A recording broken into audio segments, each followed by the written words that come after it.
It's Christmas in the islands, you hear the people say. It's Christmas in the islands, the old Chamorro way. They serve Bonello's dogu in just the same old way.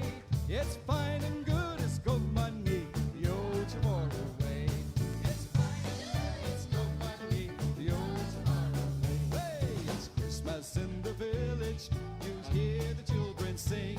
They play their Christmas programs and decorate the trees. They sit around and listen.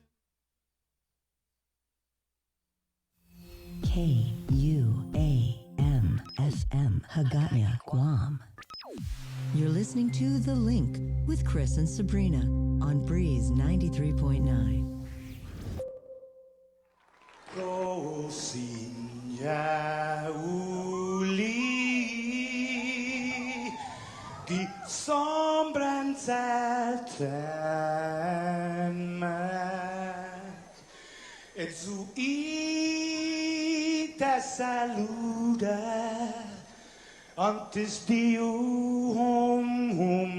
niga Radzaudzan malak estrezas durante in todo il memu a nogi distancia gumugubugi palu Zangiman malak guafi Ikonung nasugi airi Prebatu la noci Nai banderata gaigi Pues Atan fanni bandera Kau esta pagua pumalapa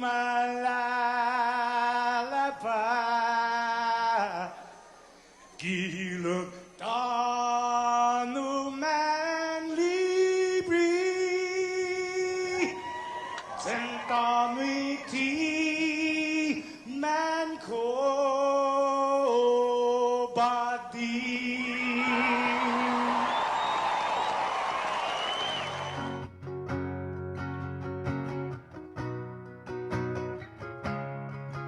Fanogi chamoru politanota kantai matunonya gitoru iluga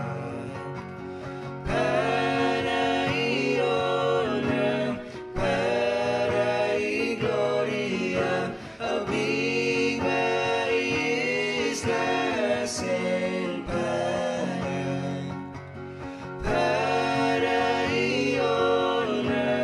Parai gloria a big islas en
a Irish Christmas. We wish you a Irish Christmas. We wish you a Irish Christmas. And that's how we wish you a Irish Christmas. We wish you a Irish Christmas. We wish you a Irish Christmas. And that's how What's up, Guam? We're loving off today. And we're coming to you live from 994. Merry Christmas, Guam. Yeah. And a dance on New Year. We wish you a Irish Christmas. We wish you a Irish Christmas. We wish you a Irish Christmas. That's all. We wish you a Irish Christmas. We wish you a Irish Christmas. We wish you a Irish Christmas. And that's how yeah. Wish you a Irish Christmas. We wish you a Irish Christmas. We wish you a Irish Christmas. And that's how yeah.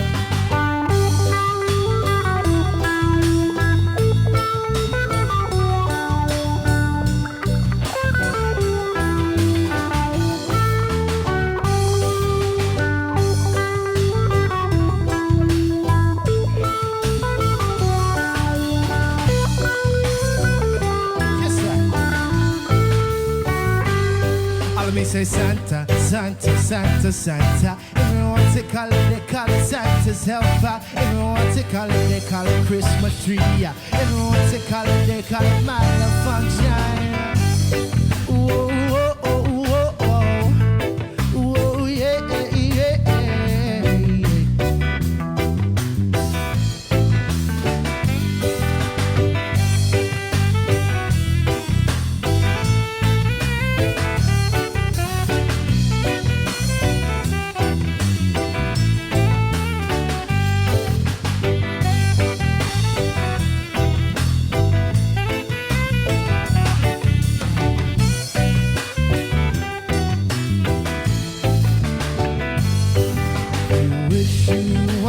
Christmas.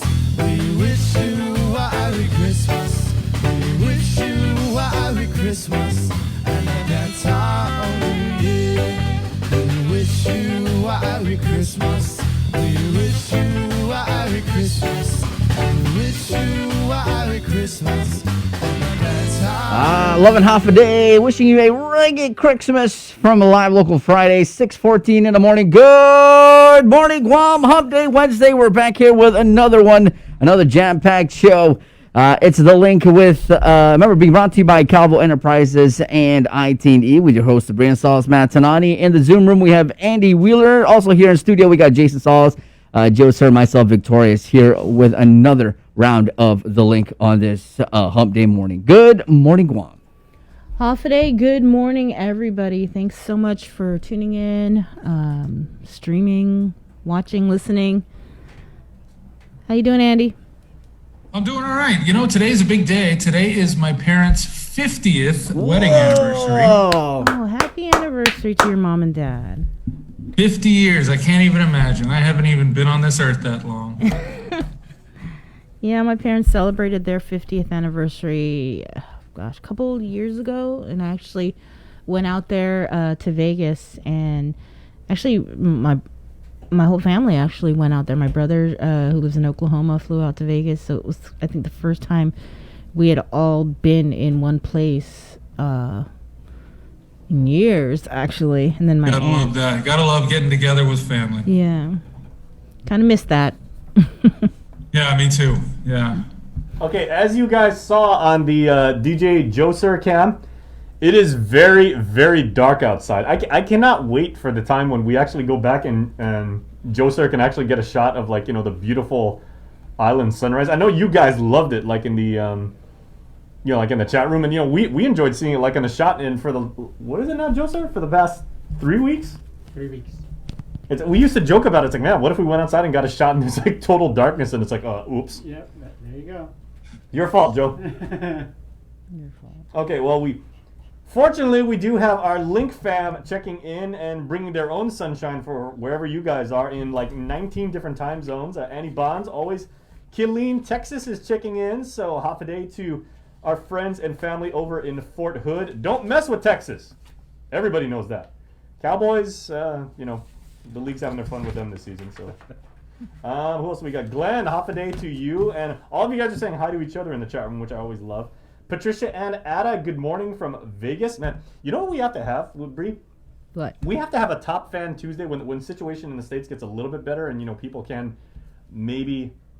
Actually, no, we can do this on Zoom. Let's get all of our Link fam from Vegas. There's at least like 15 people. And there's probably much more than that, but I mean, there's a lot of people like in Vegas. So, hey, Sin City folks, if you guys want to join us and everything like that, you know, like let me know. Send me a DM. I'll set that up. We'd love to have all of our viewers coming from Vegas. People checking in also with their weather. Iowa is checking. Hello, Iowa. And congratulations to the Iowa State Cyclones. Bree's laughing right now because Oklahoma stomped them in the Big 12 championship. But yeah, good football team. Go Hawkeyes. Great basketball team this year too. Who else have we got? Uli Tuiti, good morning everybody. Half a day to you. Andy, Debbie Davis from Bardstown, Kentucky is saying congratulations to your mom, and she gives you a wonderful collection of celebratory emoji. The champagne glasses wow, and the maracas, it looks like. Where are those? That's over here. Okay, there's our maracas. Oh. Okay, and then Signore Roberto Fraccassini, as he always does before he heads off on his morning run. Buongiorno, Guam. Half a day, and we wish you and your family the very best. Juliana Daikichi, good morning, and hello to you. And she shared our post. Thank you so much. We appreciate that. Also, Chamarita Regis to Andy's parents. Wow, awesome. 50 years. Okay, wait, 50 is silver or gold? I don't know. 75 is diamond, right? Silver, I think. Or gold. Yeah, can you guys... Gold. Okay, people in the chat room that are way smarter than us, please let us know. What is 50 years? I think it was A 50 long is a time. big deal. big deal. very Wait a long second, time. it's a very big deal. Wait, what is more valuable than gold? Because obviously, you know, bronze, silver, gold, but then Platinum, diamond. platinum. There, that's what I was thinking of. Platinum, diamond. Okay, what else we got? Robert and Lola Meno, good morning from Anchorage, Alaska. Good morning, Anchorage. I'm sure it is quite cold up there. I have no doubt. And Andy, Glenn Lujan saying happy wedding anniversary to your parents. Maybe some corn soup can be sent over FedEx to your parents, perhaps? They're golden. Teresa Paulino says it's golden. It is golden anniversary. Okay, oh, yeah. Several people saying golden. Thank you, guys. I should know this since my parents did celebrate their 50th anniversary, but, you know, this year I barely remember what happened yesterday. Wait, is there even a bronze? He's like, let's move on. 2021, come through. Is there even a bronze anniversary? No, right? I don't think so. Silver is 25. You just got to make it to the golden. Yeah. This isn't like a tournament. It's not the Olympics. They have one for all the years, so I'm sure there is a bronze. There's even like a tin. Like one anniversary is tin, and you know, yeah, it's. You got to Google that, But Jason. I think just the big ones. I'm celebrating my aluminum anniversary with Netflix. Yep. That's me. Oh, okay. Well, Andy, when you get a moment, you got to jump in the comments and everything because everybody's like sending your parents, you know, so much island love, and they're just saying what a wonderful achievement that is. Oh, there you go, Jay. Somebody said It is too, and my mom said in our family chat, she said, "Oh, you and Erica only have 49 3/4 years to go." I see where you get your optimism from. Yeah. What do you got, Vic? somebody said in the comments, 25 years is silver, 50 is golden. Oh, okay. And I'm not sure what Glenn is chiding Sabrina about, but he basically says in the way that only Glenn can, "Da like Sabrina, LOL." Whoa. Oh, because you didn't know about your parents. I know. I'm terrible. Okay, is Pat watching right now? Because is little brother Pat, right? Yes. Is little brother Pat also a resident of Vegas? So yeah, we're gonna get to the news in just a moment. But if you guys, everybody watching in Las Vegas, let's do a link on location. Everybody in Vegas will bring you guys on. You guys can be our top fan Tuesday. Vegas will be our top fan Tuesday. Vegas Tuesday. Yeah, the Raiders might be able to be our top fan Tuesday because the way it's looking, they don't got anything to do in maybe the next month. That stadium looks really nice, though. Oh yeah. That's fired. Well, I'm sure Dude, Andy I likes it like on because location every morning. I mean, it's not Vegas, but it's told to, so. well, Andy Wheeler and of course, Mr. Star Wars and everything. How do you feel about the Raiders calling their stadium the Death Star? I mean, their colors are silver and black, so they just kind of. But it's a nice stadium. I'm just not a Raiders fan. Okay. Well, I'm sure if they called it Endor or Tatooine, you'd be completely happy with that, right? Woo! Nerd cred is off the charts today! Okay. All right, so we got a big show today. I'm going to go switch to decaf. We're going to be talking about the economy. We're going to have Nestor Lecanto give us a preview of his In Full Zoom segment, which is scheduled for tonight. I believe he's talking to some economists. We've also got some of your senators-elect. Senator James Moylan, Senator-elect Frank Bloss Jr., Senator-elect Chris Duenas, and Senator-elect Tony Atta. They have come together and unveiled a series of proposals to get Guam moving. And so we're going to kind of chat it up with them and hear what this plan is all about. Dave Delgado, he's also going to be doing an interview for us regarding the latest announcement from ISA over at the Guam Department of Education and what's ahead for sports. We also have Crystal Paco San Agustin. She'll be joining us via Zoom to discuss and break down the governor's latest executive order. Also, John Fernandez from the Guam Department of Education, superintendent. He will be with us live. We'll also have some friends on the show to get us ready for the New Year's celebrations. We've got Kim Kogui, who's going to be giving us some cocktail ideas. Jason's going to be drinking and trying some of those nice looking cocktails. We got a preview of some. And you guys think I'm hyper right now at 6:08 in the morning. You get turned. He's going to get turned up. You're lit. And I just gotta say, I have my energy drink, once in the morning when I come in at 3:30 a.m. just to get me ready for the show. I'm not a Red Bull guy. I don't drink soda. I don't drink coffee. I don't drink wine and everything like that. But I'm crazy, but I'm not stupid, so I'll try anything once. All right. So make sure you got to see that. That's coming up in the 9 o'clock hour. But first, let's get to your news. Governor Lulian Guerrero signed another executive order extending her declaration of a public health emergency for Guam for another 30 days or until January 29th. The current declaration was set to expire today. Additionally, Guam remains in PCOR 1 and her Safer at Home advisory remains in effect. The governor has also given the green light for the return of face-to-face learning for all institutions of learning. It goes into effect on January 18th. All Guam Department of Education schools, however, must offer options for students to continue distance learning. Effective January 11th, the governor has also authorized the reopening, but on a limited capacity, amusement parks, bingo halls, game rooms, and similar businesses and activities. GovGuam social workers and other human services personnel are authorized to conduct home visitations. Public Health, in the meantime, continues its COVID-19 vaccination clinic at Ukadu High School today, and now they will hold it on Thursday for the island's Manamco, 75 years of age and older. Vaccinations are on a first-come, first-served basis to the first 600 individuals. You're asked to bring an ID as well as a list of current doctor-prescribed medication. In order to receive COVID-19 vaccination, one must not be currently infected with the virus or previously infected within the last 14 days. Individuals must never have taken other COVID-19 vaccine products and must not have received any other vaccine, such as the flu shot, in the last 2 weeks. Only one escort per individual is allowed. Public Health will be providing water and light snacks to those waiting in line, however, in anticipation of possible long wait times. Here is some tips for patients and their escorts. Bring your own assistive devices such as wheelchairs, scooters, and walkers. Bring a jacket or sweater as the post-observation room can get cold, and wear comfortable clothing. Oh, and our Peter Santos did also say Public Health contacted him last night, and they wanted us to insert into the story that they said snacks and water will be provided for our participants. Yeah, I just said that. Thanks for reiterating that. On top of it.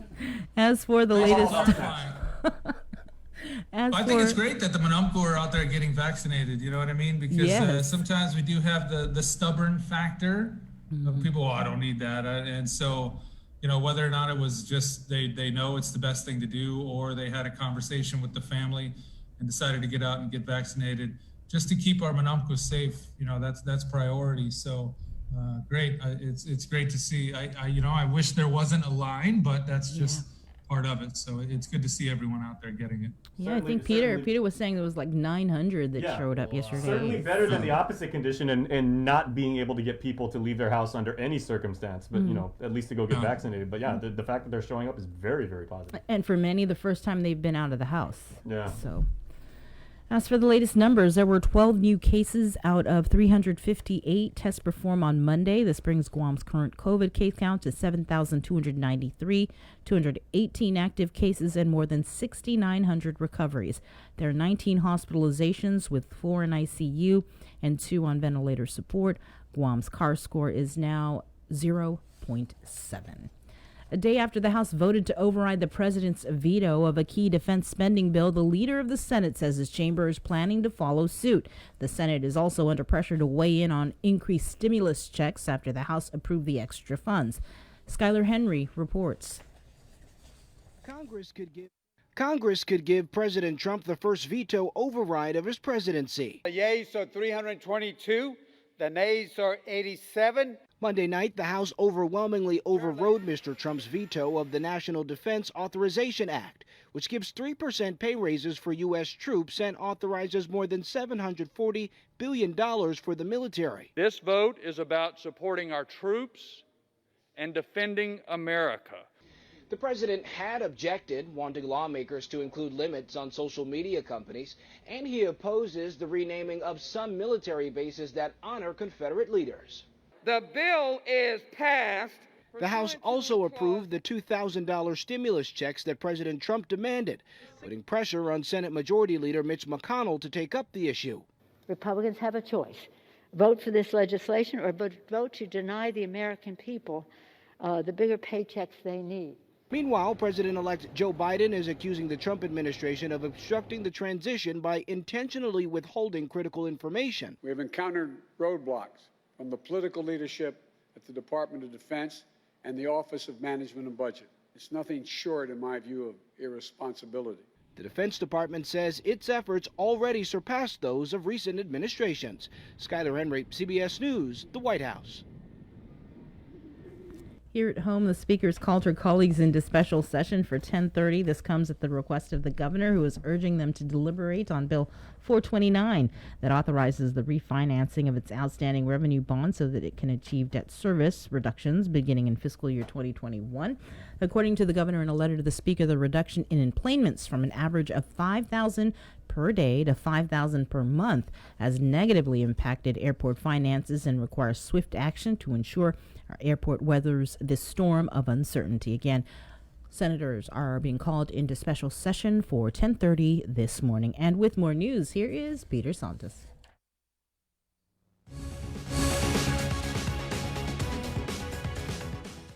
Confident good morning, everyone. I'm Peter Santos with your headlines here on The Link.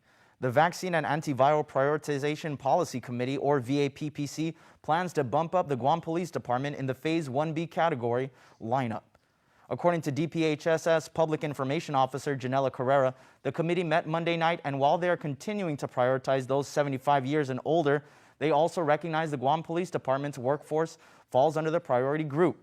Public Health will be reaching out to GPD to discuss moving law enforcement to the vaccination phase. They are essential. They are frontline and first responders. They do provide that necessity, that security, and anytime that somebody calls 911, we definitely do need their protection and their security for our community. Guerrero says Public Health will be asking GPD to refine the list provided on the number of officers and GPD personnel for vaccinations. Additionally, the VAPPC discussed reaching out to both private hemodialysis centers and homebound Manumku to receive the vaccine. GVB held its final meeting of what has been a very forgettable year for tourism. The collapse in visitor arrivals due to the global pandemic has decimated the industry. Thousands have lost their jobs and many hotels have shuttered or are working with skeleton crews. In his year-end report, GVB Vice President Jerry Perez predicts it will be a while before tourism makes it all the way back. It's very difficult to see a quick recovery, and so we don't intend to expect normalized arrivals, perhaps for another 3 to 4 years. Perez says there were some glimmers of hope earlier this year, but then a second wave of the virus hit, forcing GVB to again change course. And that's what has tied us down for the last few months. And so what has happened then is GVB's resources have been changed and focused more on how to assist with containing the virus.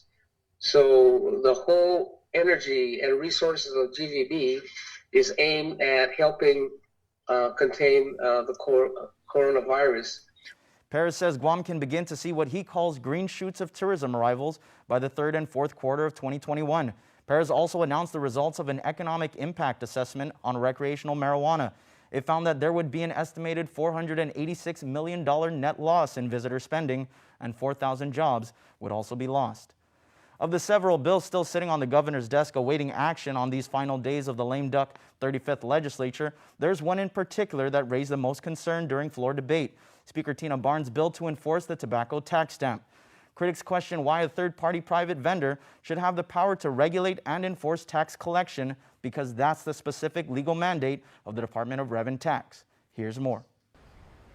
Rev and Tax has been seeking support for enforcement of the tobacco tax stamp law, not only to stifle the importation of unregulated cigarettes, but to stop tax leakage. Speaker Barnes' bill would authorize private enforcement of the tobacco tax. In other words, it would allow a third-party private vendor to enforce DRT's mandate.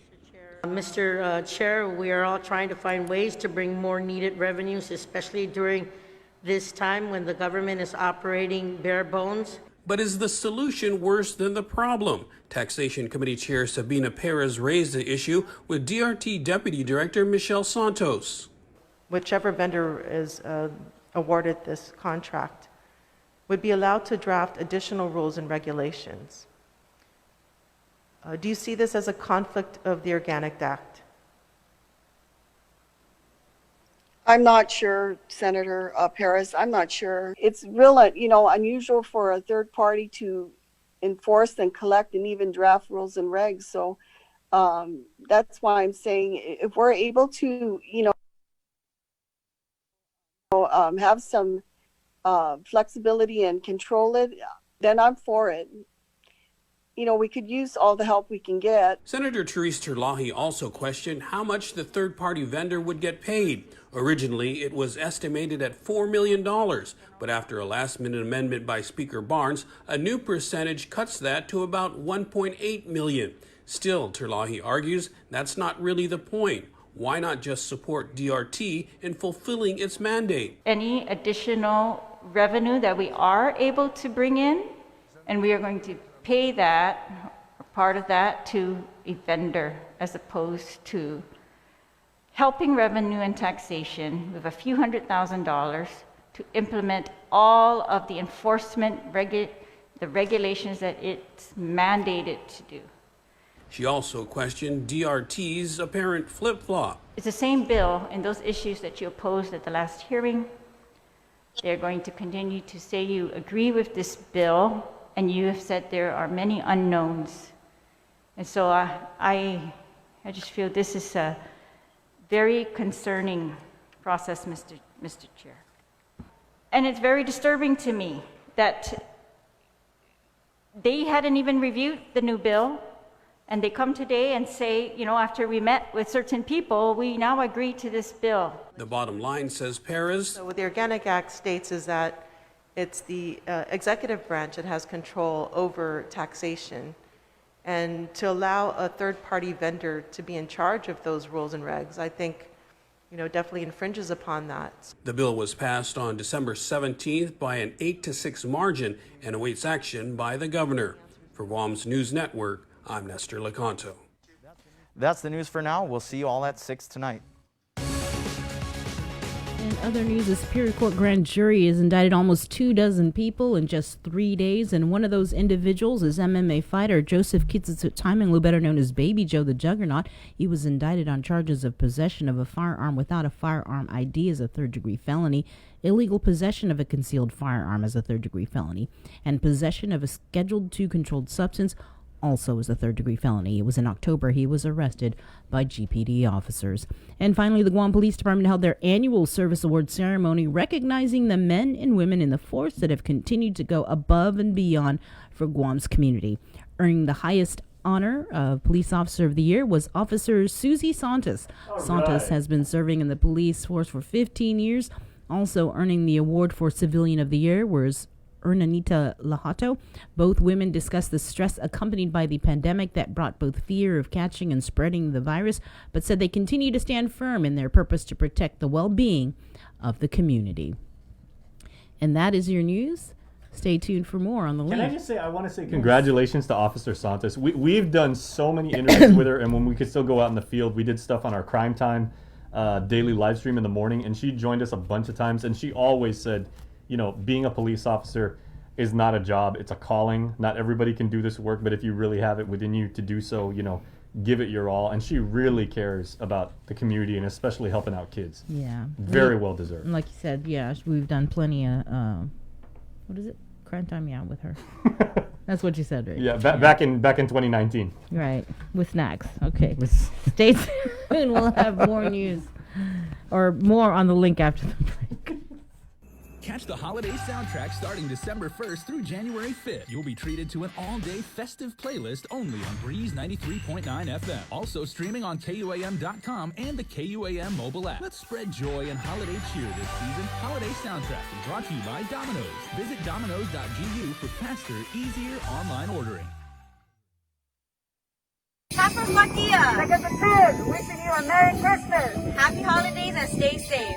These special season's greetings from our troops is brought to you locally by McDonald's of Guam and KUAM Communications. We're doing a good job, Guam. In the past couple of weeks, we've managed to keep the CAR score below 5. Together, we rose to the challenge when the governor asked us all to strive for 5. In the past couple of weeks, we've not only brought the CAR score way down from being in the high 40s to below 5, we've shown the governor that we're capable of altering the course of this pandemic. We were on a path to uncertainty, but now because of all of our actions, we're doing better. But better doesn't necessarily mean that we are out of the woods. We still need to watch our distance, wash our hands, and wear our masks. So please keep striving, Guam. We got this. In the spirit of the Christmas season, enjoy the presentation of No Bene Niño starting December 24th through January 1st, 2021, airing at 5:30 p.m. on KUAM TV 8 and again at 6:30 p.m. on KUAM TV 11. Presented by Addis Trust and Investment. Location, service, trust.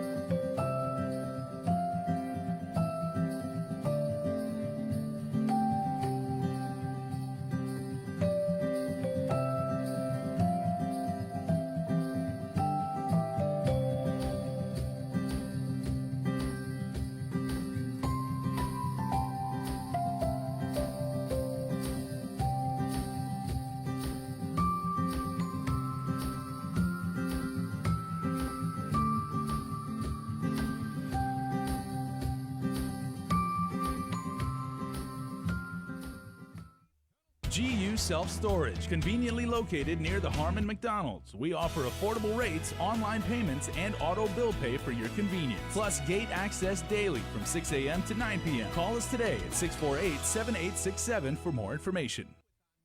It takes all of us to protect Guam. Join the Guam Visitors Bureau in our social media campaign series aimed to protect our island and each other in this COVID-19 era. Participate in the Protect Guam movement by wearing your mask, showcasing Guam's heroes, staying active, and downloading the Guam COVID Alert app.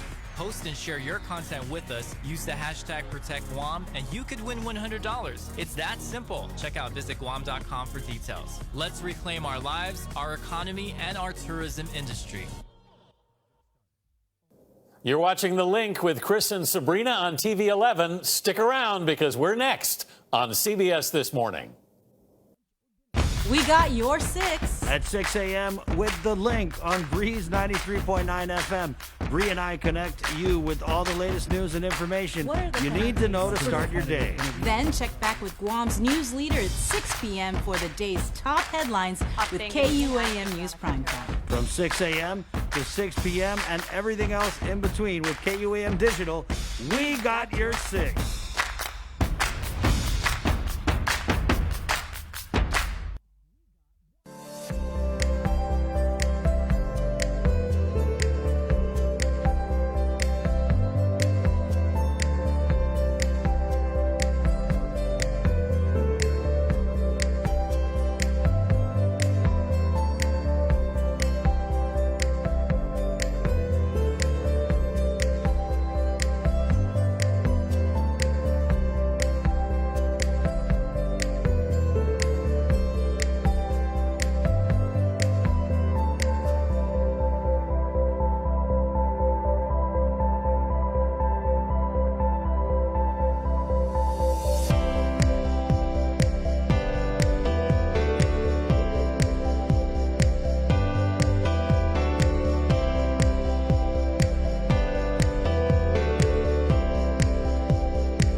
Feliz Navidad, Feliz Navidad, próspero año y felicidad. Feliz Navidad, Feliz Navidad, Feliz Navidad, próspero año y felicidad. I wanna wish you a Merry Christmas. I wanna wish you a Merry Christmas. I wanna wish you a Merry Christmas from the bottom of my heart. Thank you so much, Candy. Candy Band. I wanna wish you a Merry 6:44 in the morning. We're back here with the show. Before we get to our next segment here, we do have a live here. Some information here. This is from our friends over at Cortec. Now, Cortec International Corporation has an immediate job opportunity for the position of accountant. The position requires you to analyze financial information and prepare financial reports to determine and maintain records of assets, liabilities, profit and loss, tax liability, and other financial activities within the organization. Applicants must have a bachelor's degree in accounting and 2 years of verifiable work experience as an accountant to be considered. Qualified applicants will also need to pass a background check to be considered.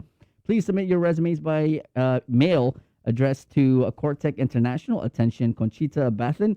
Number 388 South Marine Corps, Tumuning, Guam, 96913.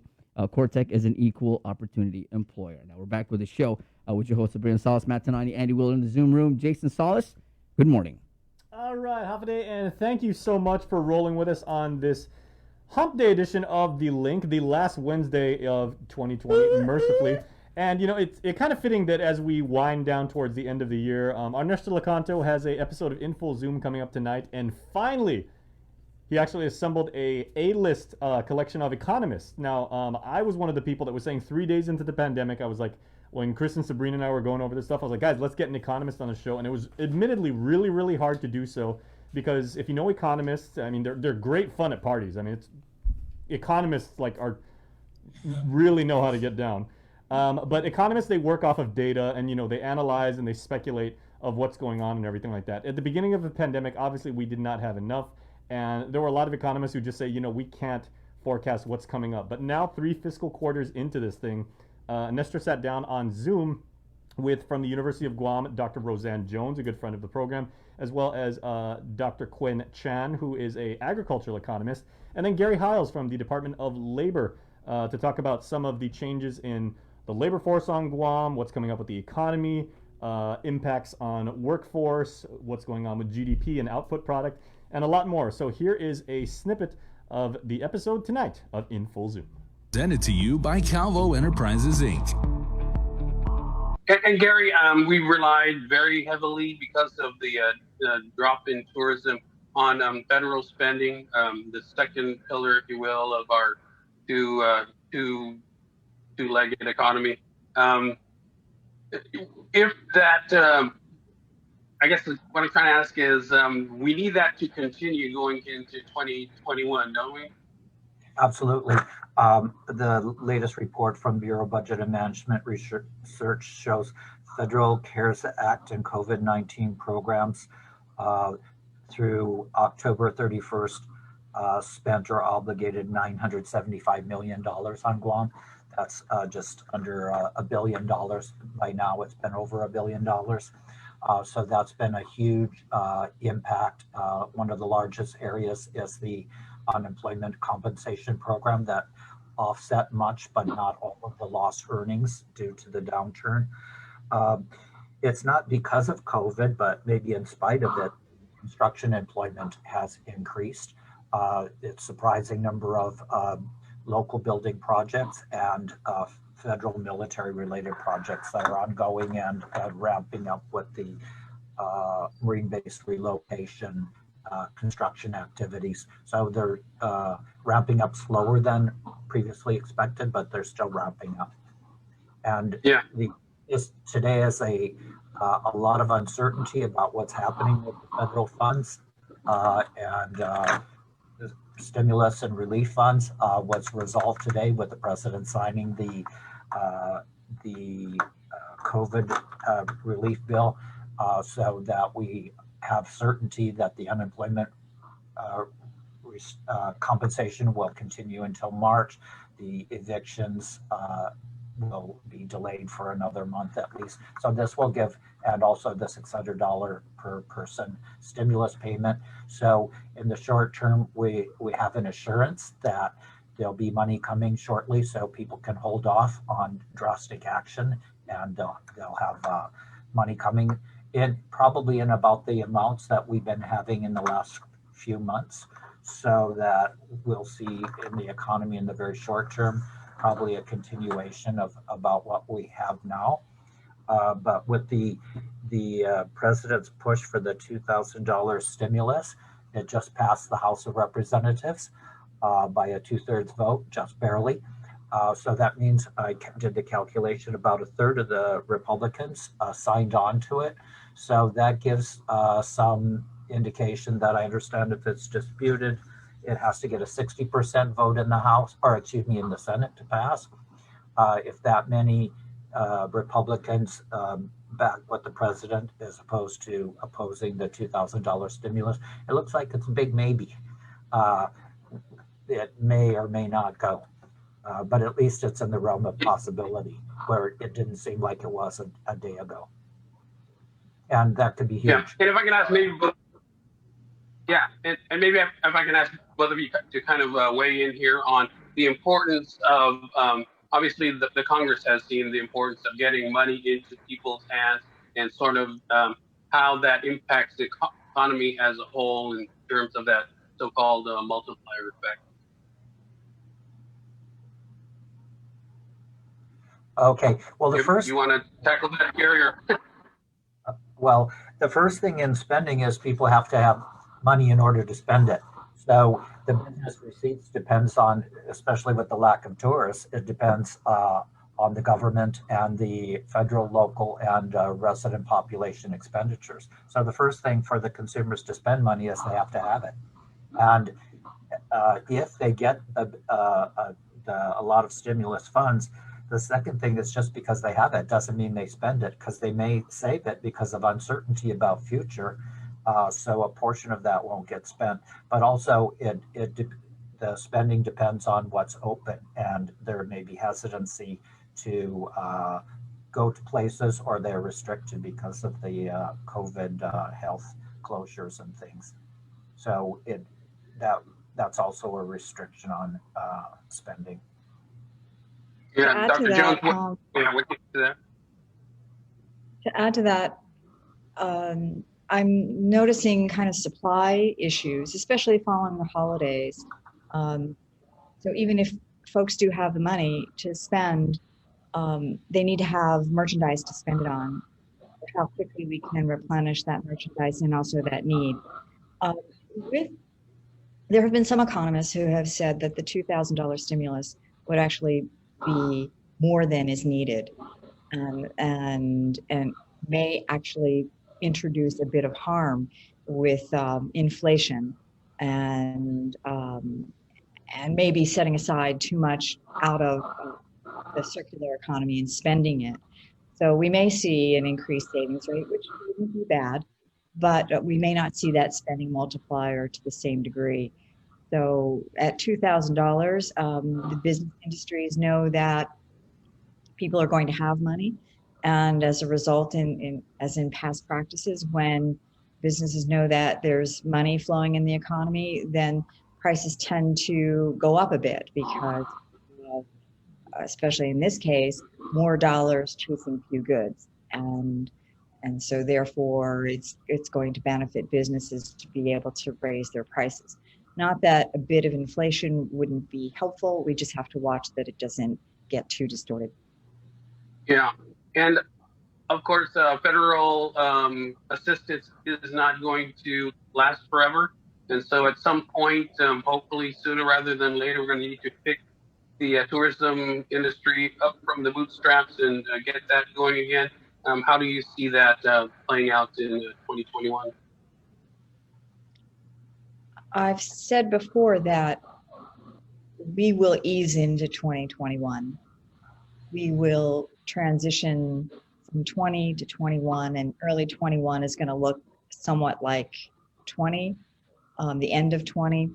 And with the rollout of the vaccine, and particularly for Guam, if our numbers continue to stay low, if we make really great progress on eradicating the disease from Guam, I think you'll see more confidence from consumers to spend time doing other things like entertaining. So we'll see a transition slowly from going out for the necessities to going out for the things that you'd like to have, and the building acquaintances and entertainment, and that sector beginning to unfold.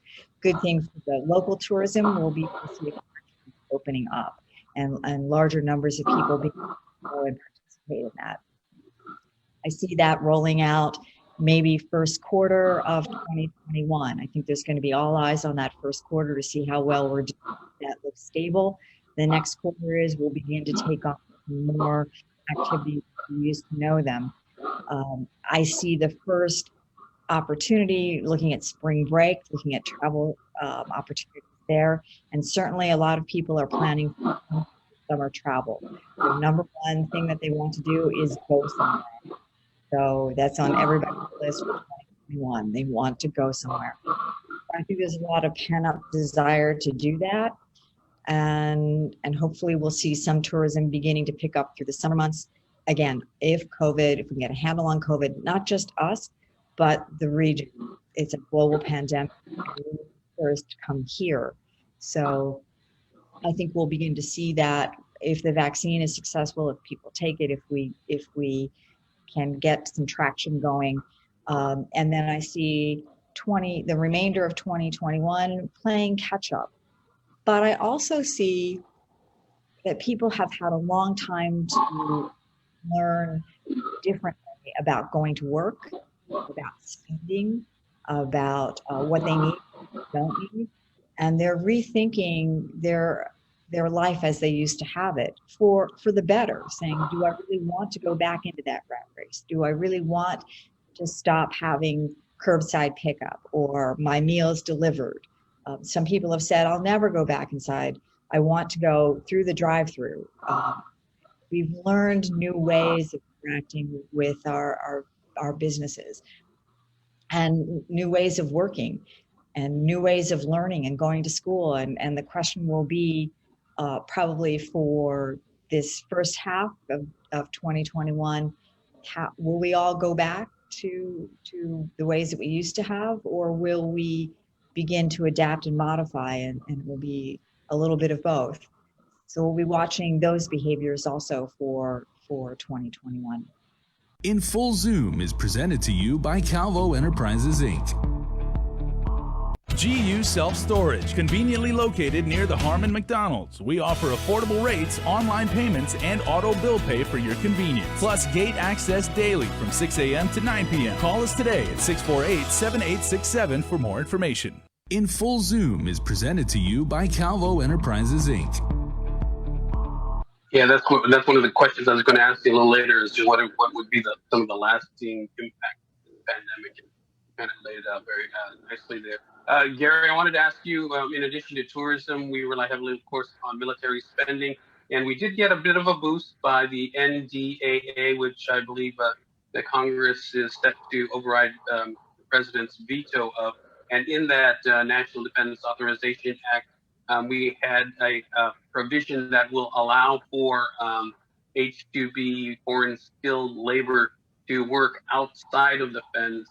Previously, it had only been for projects inside the fence. So what are you, what's your visibility on that, and how do you see that impacting private sector projects going forward, particularly in 2021? Yeah, in the short term, the need for labor is based on the contracts already issued in building permits.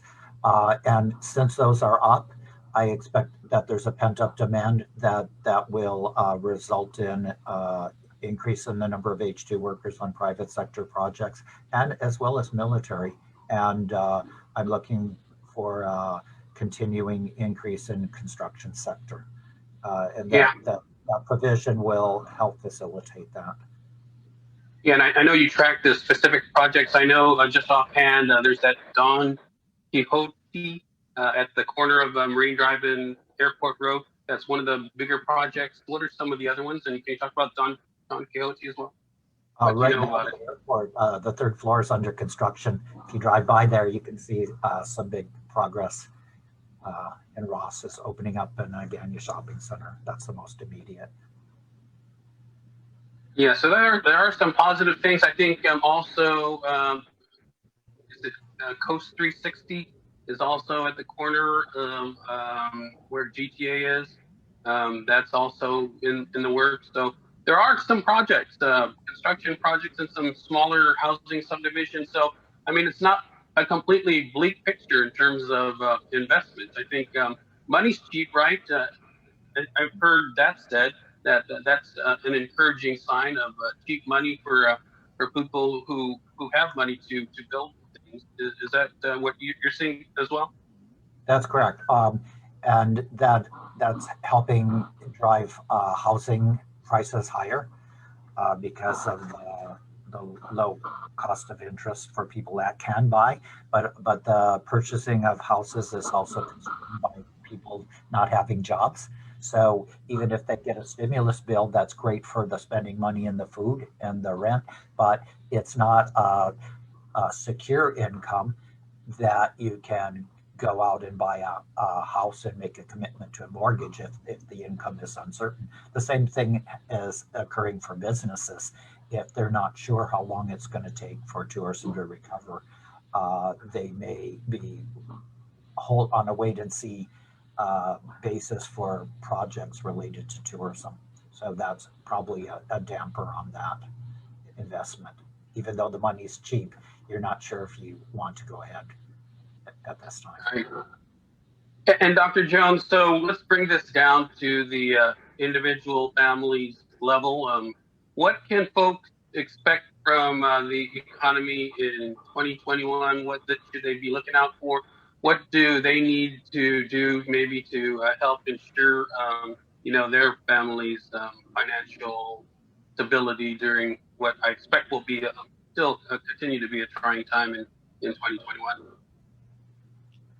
Yeah, we are wrapping up our business and residential survey, and we're not quite ready to release the findings there because we still need to look at all of the data and think about it. But some of the things that have surfaced are that household sizes have increased. And what has also become somewhat apparent is those most impacted by job loss and job reductions have been those under the age of 39. All right, 7:02 in the morning. We're back here with the link. Another hour with a jam-packed show here at 7:02. We are KUAM FM in Hagåtña, Guam. This is Breeze 93.9 FM. It's the link. Remember, the show probably brought to you by Cowboy Enterprises and ITE. We're back with your host, Sabrina Salas Matinani, Andy Wheeler in the Zoom room, Jason Salas, Joe Sir, myself, Victorious. Good morning. And we're going to keep our focus on the economy. You can watch that in full Zoom interview tonight at 6:30 on KUAM TV8 with Nestor Lecanto. But keeping with the economy, we have in our Zoom room, we have Senator James Moylan, former senators, but senators-elect Tony Atta, Chris Duenas, and Frank Bloss Jr. Good morning, gentlemen. Thank you so much for joining the show. On yesterday, we got this release about bills that they plan on introducing on the very first day, inauguration day, next week. And these bills are proposing to let's get Guam moving forward.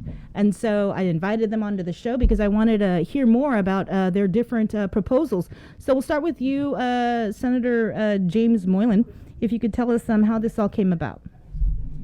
Sure. Good morning, Bree, and good morning, everyone, and my colleagues here as well. Well, this has been in discussion for some time, and since I was in the 35th Guam legislature, these are also things we were looking at before the pandemic happened. But now even more so with the pandemic, we need to help our small businesses especially. And these are just a few of probably several more that are coming down in the pipeline from the Republican Party. And we wanted to kick this off with things that we see as important. And with me, with Senator Chris Duenas and Senator Tony Atta and Senator Frank Bloss, these are some of the items we want to move forward as soon as possible. And we figure we put this out there and let the people know that we've started. And on Monday, coming up here when we swear in, these are some of the items that we'll be introducing, such as the reduction of BBT and the reducing the million or more for property and for a couple of years, just basically putting that on the side for a couple of years. And then also the De Santos Amendment, increasing that from 250 to 500,000. These are just a few of the items that we feel will help the small businesses get started again.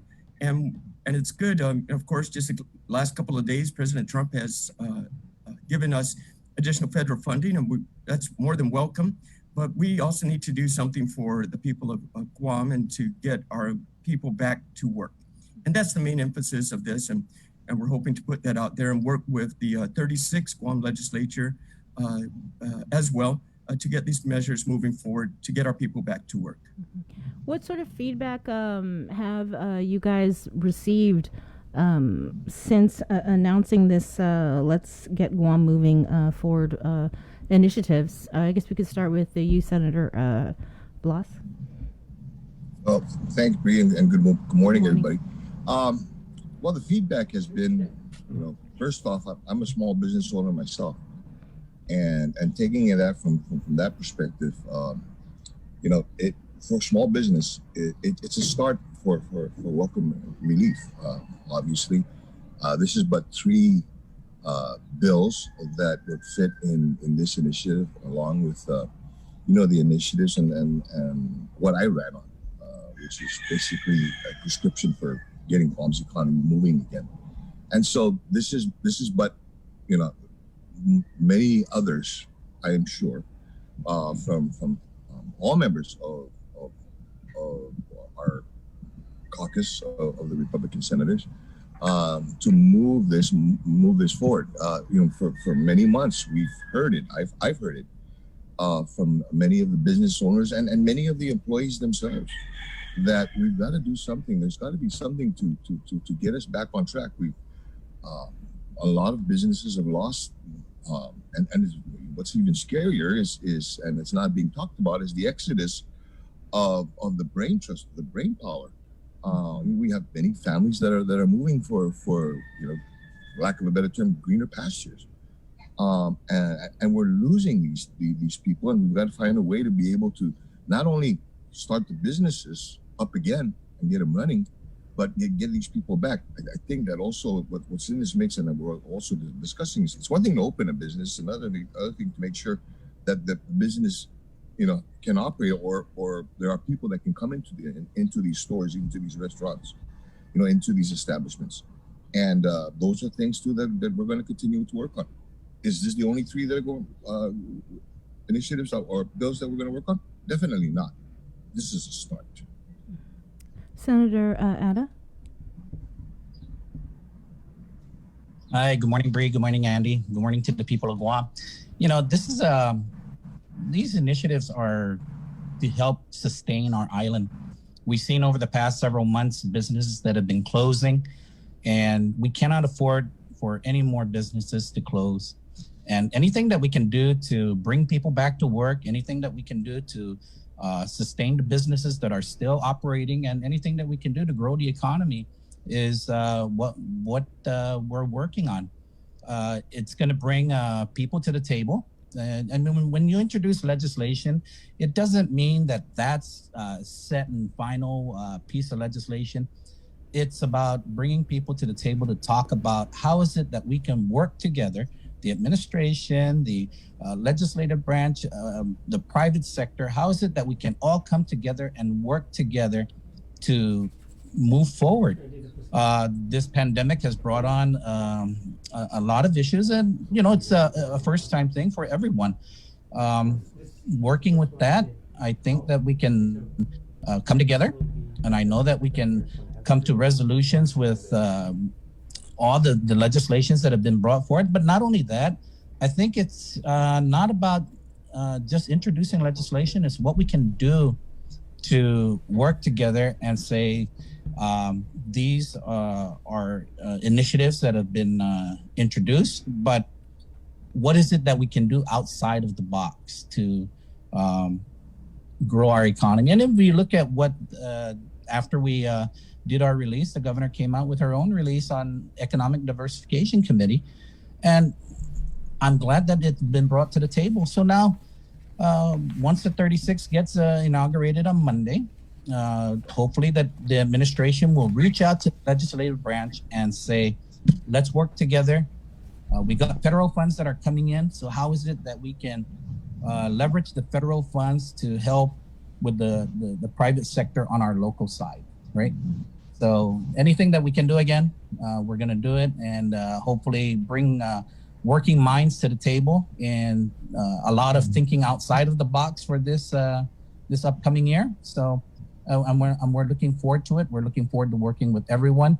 It's not just just the legislative branch. It's going to be everyone in general to come together to make these things happen and to keep our island moving. Right, and you kind of touched on it. The governor, she did issue her press release about establishing this economic diversification working group. Senator Duenas, did you get a chance to look at that release? I think Cisco was... Good morning, Bree and Andy, and to all the KUAM family, and to the people of Guam. Belated Merry Christmas and a Happy New Year. Thank you for inviting us here, and I want to thank Senator Jim Moylan for continuing the fight to help our small businesses and help our people. And I couldn't have thought of two more wonderful gentlemen to join than Frank and Tony. And we've had conversations with the rest of the caucus as well. Our great females are aware of a lot of the work we're working on. And obviously the governor is aware of what we're working on too, because of the release that she sent out.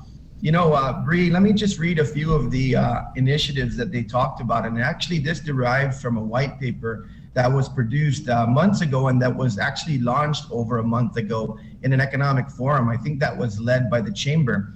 And if you look at some of these initiatives, alternative dispute resolutions, Guam captive insurance, Guam Trust Incentive Act program, relocation of high wealth businesses, individuals from Asia, pharmaceutical manufacturing, it goes on and on.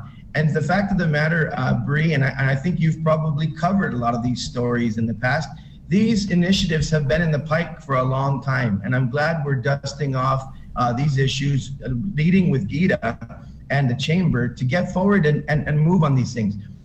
Bree and Andy, you've seen this. Probably most, if not all, of these initiatives are going to require legislation. Probably the legislation, Bree, is going to include some sort of tax break. I want to give our businesses on Guam right now a tax break.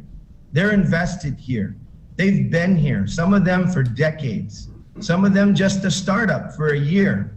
Look at the place that opened up to cut hair. Andy and I don't got to worry about that. But the cut down in Agania, they just were ready to open their doors when the pandemic hit. Yeah. They probably put $100,000 into that business. They could use this tax break right now to survive and be a business that'll be here for decades to come if they so choose to live on Guam. So before we take these wonderful initiatives, especially if many of them are going to require tax incentives, I say give our businesses on Guam a tax break, roll back the BPT, and invest in our people. We actually have a question from one of our viewers, and I think this is a good one. Everyone wants to support the business community, but what about the actual workforce? People are leaving because senators refuse to raise Guam's minimum wage to match the high cost of living, where other places are willing to raise the minimum wage to meet their high cost of living. And I want to say that next year there is another minimum wage hike set in law that's supposed to occur. Are you guys planning on introducing legislation to roll that back or extend that implementation day, or what are you guys looking at? Bree, when you give initiatives like the rollback, the BPT, that actually helps the employees themselves as well, because then it brings it allows the business to hire more employees, or it empowers the business to give raises. So it's a trickle down effect. So what comes back to the business goes back to the employees again. And in my previous term in the legislature, I supported the minimum wage increase. These are things that we always need to look at. I know there's another hike that is another increment that's coming. I think it's here, right? So these are the things that we need to look at and say, perhaps if a business is struggling just to get back on its feet, Guam's minimum wage is higher than the federal minimum wage at this point. So we need to give the businesses that extra hump up to get back on track, to get their employees back on, because we can raise the minimum wage to any amount that we so desire. But if the business is not willing to hire, or they're not going to open, or they're not going to reopen, increasing it ain't going to help anyone. And at this point, what we need to do is to bring people back into the workforce and helping out anyway. It's like I said, it's going to be a community effort. It's going to be an island effort to get these businesses back on track, to get them reopened. And if it means that we need to look at pushing back the increase, then we have to take everything into consideration and think outside the box to get our island moving again. Mm-hmm. Having said that, Bria, along those lines, I think what's important is a minimum wage is a minimum wage, and it's a good question. But if the businesses are not thriving, if they don't have the resources they need to sustain themselves going forward, then it doesn't create a competitive workforce. A competitive workforce is what raises wages. I can't do what you and Andy do. If I did, I would be competing with you. And if another station hired me, maybe I'll make as much or more money because it's competitive and you guys do a great job. In the market, it's the same way. In the private sector, where I've been for 16 years and am now, it's very competitive. Real estate's competitive, everything's competitive. But if the businesses don't have the money, and if they're having millions of dollars sucked out of their their ability to run because it's funding the government of Guam at 5%, then they're not competitive. No wages are going to go up. You're going to be lucky to have a job. And so the fact of the matter is, you got to start from the beginning. And the beginning is to make sure that the business is whole and sound so that they can pay their valuable employees and those that compete for those jobs at the highest rate possible. And then when the economy gets strong again, we can start talking about those things. But it's a great question. But businesses have to survive and thrive before anybody has a job, or a well-paying job for that matter. Yeah, in addition, Bree, we saw the consolidated revenue and expenditure report give us numbers that weren't what we projected. And they said we had the shortage from the BBT, and we had the shortage from the employee withholding tax as well, the two biggest revenues for the government of Guam. And why were those numbers down? Because the doors are closed. Correct. And we need to open the doors to help them do that. And how do we help them do that? Is by reducing their administrative costs so they can hire the employees once again. They can put the items back on their shelf. They can pay the rent that they haven't been paying for how long. Yes, we understand that there is a federal assistance program. The PPP is coming on back, and maybe some rent assistance as well. But there's a lot more with the business that they have to do in order to keep the brick and mortar going. So these are just initiatives to help. The increase in wages will come with the competition. The measure is there where it should start with another 50 cents within the new year. That's possibly something we may need to look at it as well. But the idea is that we got to get the business open. The businesses want to employ their employees. They want to keep their employees. They want to pay them well. So this is just a start, and we're hoping to get this going quickly. How much of these initiatives, these three bills, did you guys get input from organizations like the Chamber of Commerce or GHRA? Well, I think, Bree, part of that is collectively, amongst the four of us, and really, this was a discussion that we've had, with our other colleagues as well. There has been input from throughout the community. It's not just from the organized organizations. These are from the mom and pop stores that we visited on a daily basis. Right. This is from that restaurant owner that we meet, in line, at the post office. So this input, again, we just didn't come up with this overnight.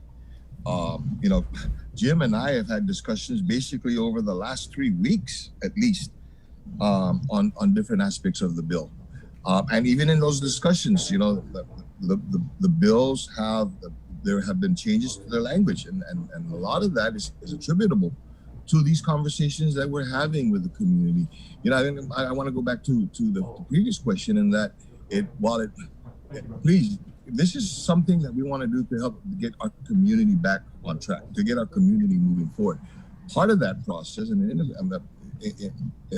a community member, are the businesses.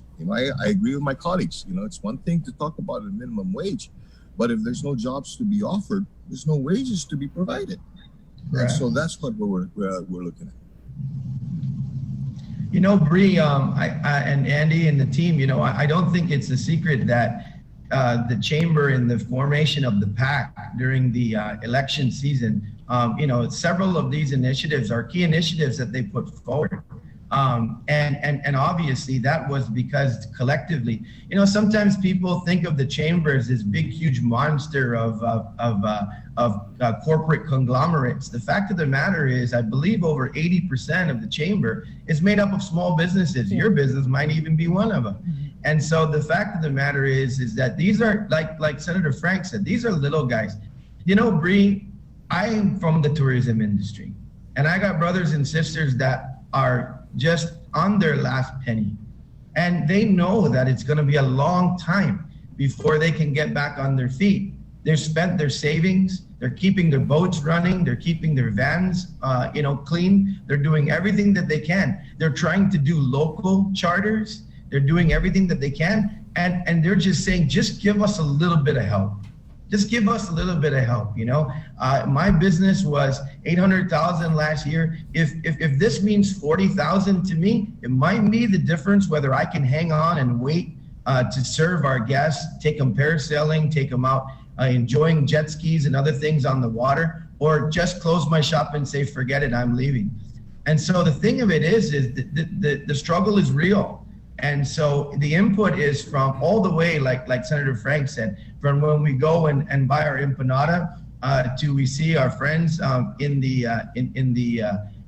tourism industry that are just sitting there with their eyes open, thinking, when am I going to get back to work and back to life again? To big businesses like hotels that are saying, man, when we open up again, we just got to make sure that the economy's there to support us and that people have spending power, and that only happens when tax rates are lower. So it's everybody from all walks of life for me.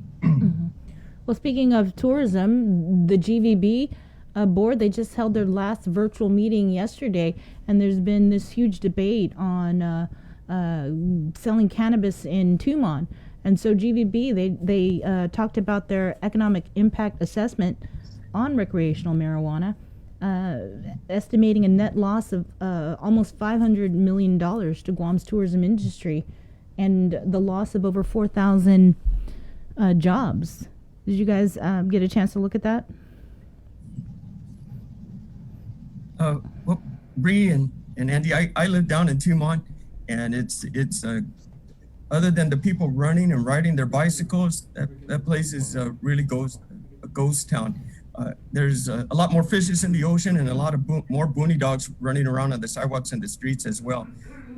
So if the GVB feels that this is something to be concerned about, I think we should really take a look at that. This is not something we need to, again, hurt the tourism from coming back and jump-starting us once again, because these initiatives won't work unless we have it will help somewhat, but the tourism is our main market until we do some more diversification of other industries to come on in. I think it's worth looking at. I think they should bring it back to the table and really reconsider a few things. Anybody else want to chime in on that? Bree, I guess I'll go there because, once, as I said, 16 years in the tourism industry as a charter operation owner and working for other companies as a pilot and the like. My concern is what GVB's concern is. The tourism industry is over 50 years old. It's a known commodity. They know what they need to do to get Guam started again. The cannabis industry is a couple years old. We don't even have a lab. We don't even have the ability to put a product out right now, and we're worried about whether or not we're going to be able to offer cannabis in Tumon. I think the Cannabis Control Board and the legislature and others should heed the call of the tourism industry. I don't think they're saying no marijuana on Guam, no use of cannabis on Guam. I think what they're saying is that please, while we get our tourism industry in Tumon up and going again, can we do everything to save the image that we've been promoting for 50 years? And if you're going to do any type of cannabis retail or shops or the like, or outdoor entertainment, maybe you need to look at another district. And so I think that saying no is never the answer, but saying let's work on this together, I think, is the answer. I did want to go to some of our comments on our stream. Paloma Ramos writes, the Democrats passed the amended Dave Santos Act. Small businesses pay a 3% BPT already. Who were they really trying to help? I can chime in on that. Yes, and I voted yes on that amendment that we did pass. The Democrats and Republicans passed that. What we're doing is increasing it. That bill increased it to $250,000.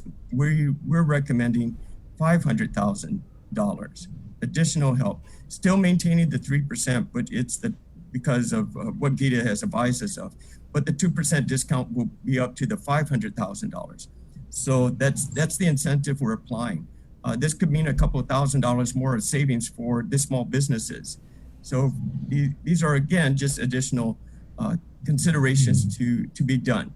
Yes, it was done before, but let's do a little bit more. Obviously, we're not getting the BBT in, so how can we help the businesses function? And then it's interesting. I just want to go back a little bit. This BBT, when it went to 5%, that was only supposed to be for a 6-month period because of the Trump tax cuts.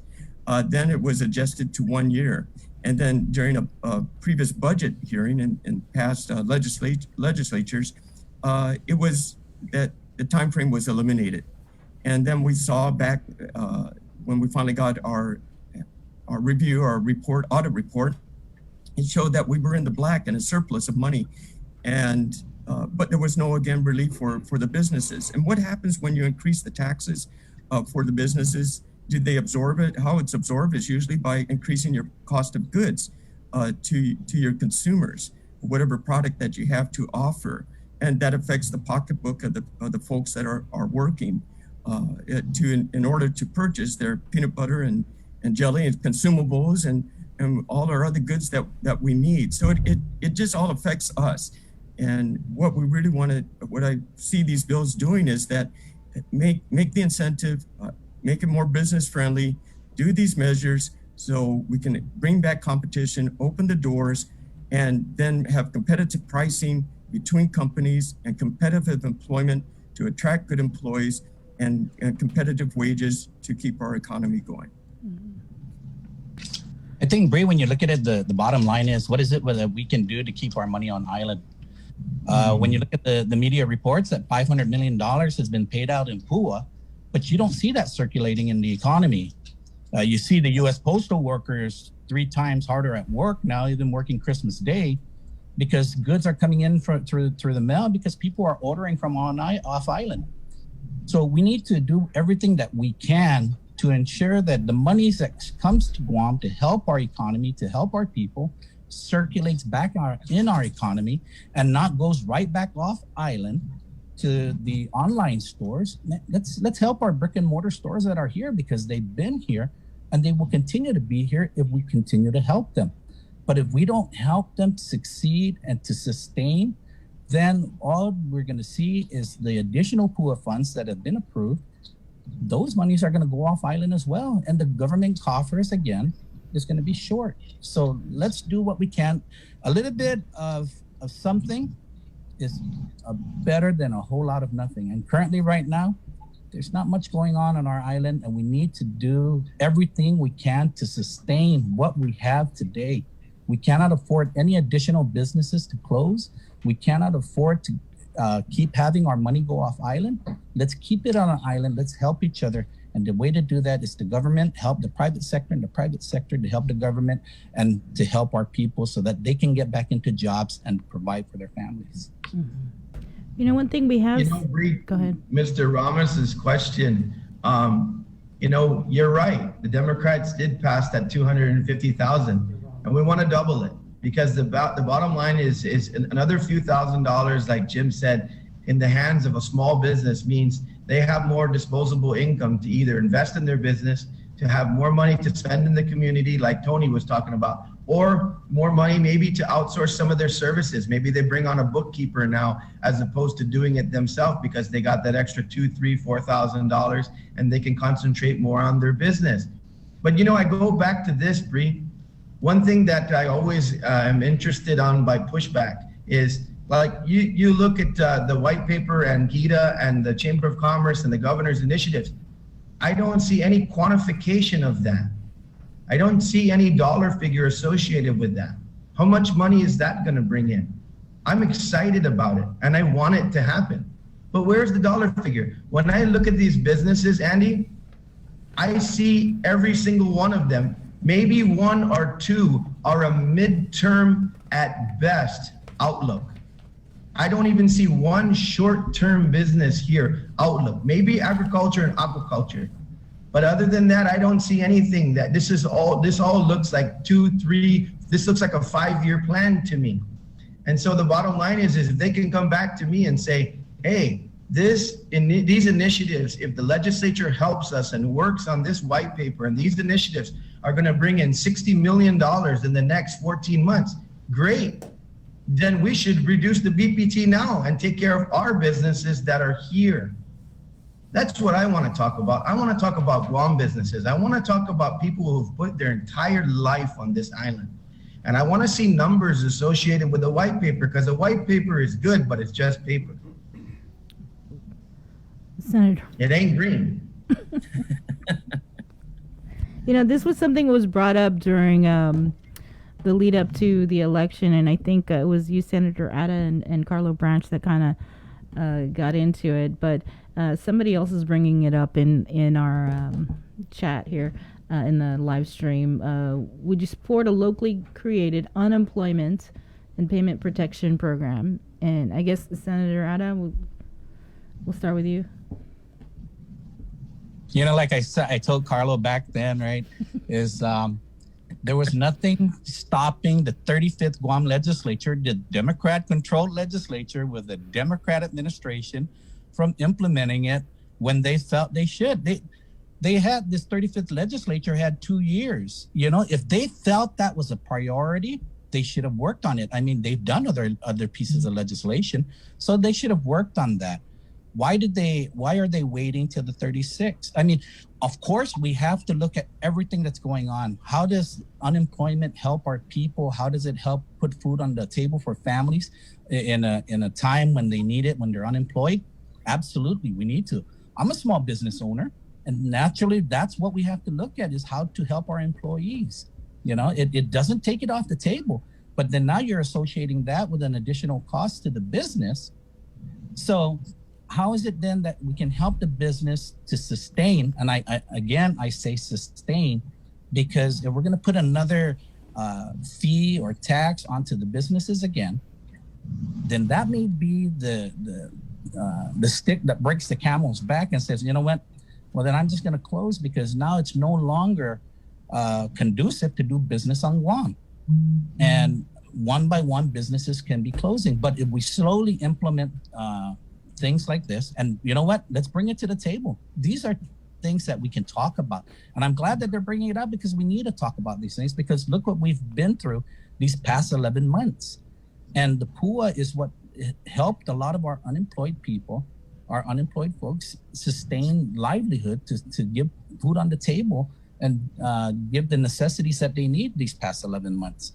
So, you know, did it help everyone? I surely hope so, because everyone was encouraged to apply, and I hope that everyone was able to, you know, receive the unemployment assistance. But no, I'm not against it. I think we need to discuss it, and we need to all come to the table and talk about it. But like I said, Bree, nothing prevented them from doing it previously. Why didn't the administration and the legislature do it is beyond me. And that's probably a question that we can ask the 35th Democrat-controlled legislature and the administration, why they didn't implement it. You know, they saw other things that were more important. And if that was such an important issue and subject to them, then they should have brought it up and addressed it. Right, but we are, you know, we can look back, right? But we're also, you know, this whole thing is about let's get Guam moving forward. Oh, definitely. And that's why I said we still need to come to the table. I'm more than willing to go to the table and let's talk about this. And that's what I said. We need to come to the table and talk about all these issues, because what is it that we're going to help with our families and our community in the future? And how do we prevent this type of issues from resurfacing again? We need to address it. And that's the way we're going to do it. Have to address it. I just brought that up because I didn't understand why they didn't address it in the 35th with the current administration, but we're willing to address it in the 36th with the current administration. So, you know, there's nothing that prevents anyone from coming to the table to talk about these issues, and everything needs to be brought to the table, because that's how we're going to get our island moving. Right. Well, talking about coming to the table, you know, I just had a chance to read over this statement by your colleague, Senator-elect Joanne Brown, And she says that she fully supports any initiative that will jumpstart Guam's economic recovery and put people back into jobs and money into the back into the hands of our families. However, any initiative to get Guam moving will require more than just the ideas of a few. It will require cross-sector collaboration with all three branches of government and leaders from our private sectors. That being said, I am open and interested in learning more about Senator Moylan's plans to get Guam moving. Was she not brought to the table? Oh, no, absolutely. All of us were brought to the table.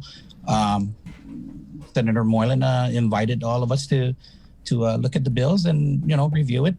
And when you look at exactly what that means, man, let's look at every initiative. Let's look at every, if the bills that we were looking at introducing were not brought out, perhaps the governor wouldn't have moved her economic diversification committee forward, and she would have waited on that.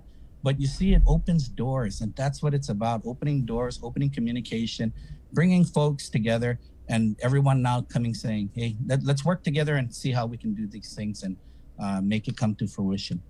Mm-hmm. Senator Moylan? Right. Sure. Yes, and I thank Senator Joanne Brown for her statement, and I do agree that it takes a cooperation of the entire the branches, right? Legislature is just one. If these measures move forward, it's going to take the governor to sign it into law. So yes, it has to be a cooperative effort. There's going to be other bills introduced by other senators as well, Republicans and our colleagues on the Democrat side too. This is just a common theme that we could, probably all look at together to get the island moving forward. This is just a first measure. This is the first attempt, and it seems to have pushed some buttons, as Senator Ada has said, and moving things forward. And what I see it as, again, this is just my second term. The 35th went really fast, and I think the 36th is going to go even quicker. And the people of Guam are not waiting. They want to see action, and they need help now. And unless we do something quickly, it could be just, we wish we did it earlier. So timing is important, and getting things moving forward is necessary. We'll get some public hearings on this. We'll get some possibly amendments, do some committee work on it, get it to the floor, and hopefully pass. That's all going to take more and more time. And by that time, hopefully more legislation is introduced so we can get that total package and cooperate with our bipartisan legislatures here, and as well as the governor, to really help the island grow. So I thank the senator for her comments. And yes, we will continue to work closely as a team. So thank you. All right. We have one comment here, and I thought it was interesting. Hopefully you are all not thinking of reopening bars, bingo, etc. I thought that was interesting because I think in the latest executive order, bingo halls, I think they are allowed to partially reopen, and we actually have seen more and more businesses that have reopened. But what are you hearing about in terms of like bars? Because I'm still trying to understand why bars aren't open. And I don't really go to the bars, but bars are still closed, but yet, like game rooms, amusement parks. Do we have an amusement park on Guam? What are your thoughts on the latest executive order handed down by the governor? Well, Bree, let me chime in on this one. First off, like you, I'm just as confused, and I'm sure as it is many other people, of what rhyme or reason was used to be able to come up with these new set of rules. You can open the, like you said, the game rooms and bingo halls, but you don't allow other businesses that don't attract as many people at any given time to be able to open. One of the things that I'd like to see is basically a discussion of the process. It seems to be A lot of the decisions on what to do, when to do it, is done in a vacuum. You know, you told the businesses, you told the restaurants last week on Thursday that on Saturday morning they can open up to a limited amount, in the, in their establishments. Really, when you're running a business, you would appreciate a little bit more lead time so that you can start to prepare for this. And what does it take? Do I even have the employees to be able to do this stuff? So, one of the things I'd like to encourage, and it's going to be encouraged actually in the 36, is let's have a little bit more transparency and a little bit more participation. One of the things that we've talked about all morning long here is community cooperation. We've got to be able to encourage that even more.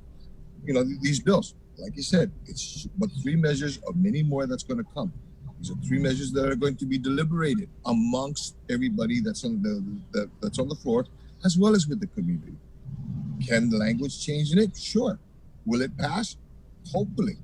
But there's still that whole process that has to go on.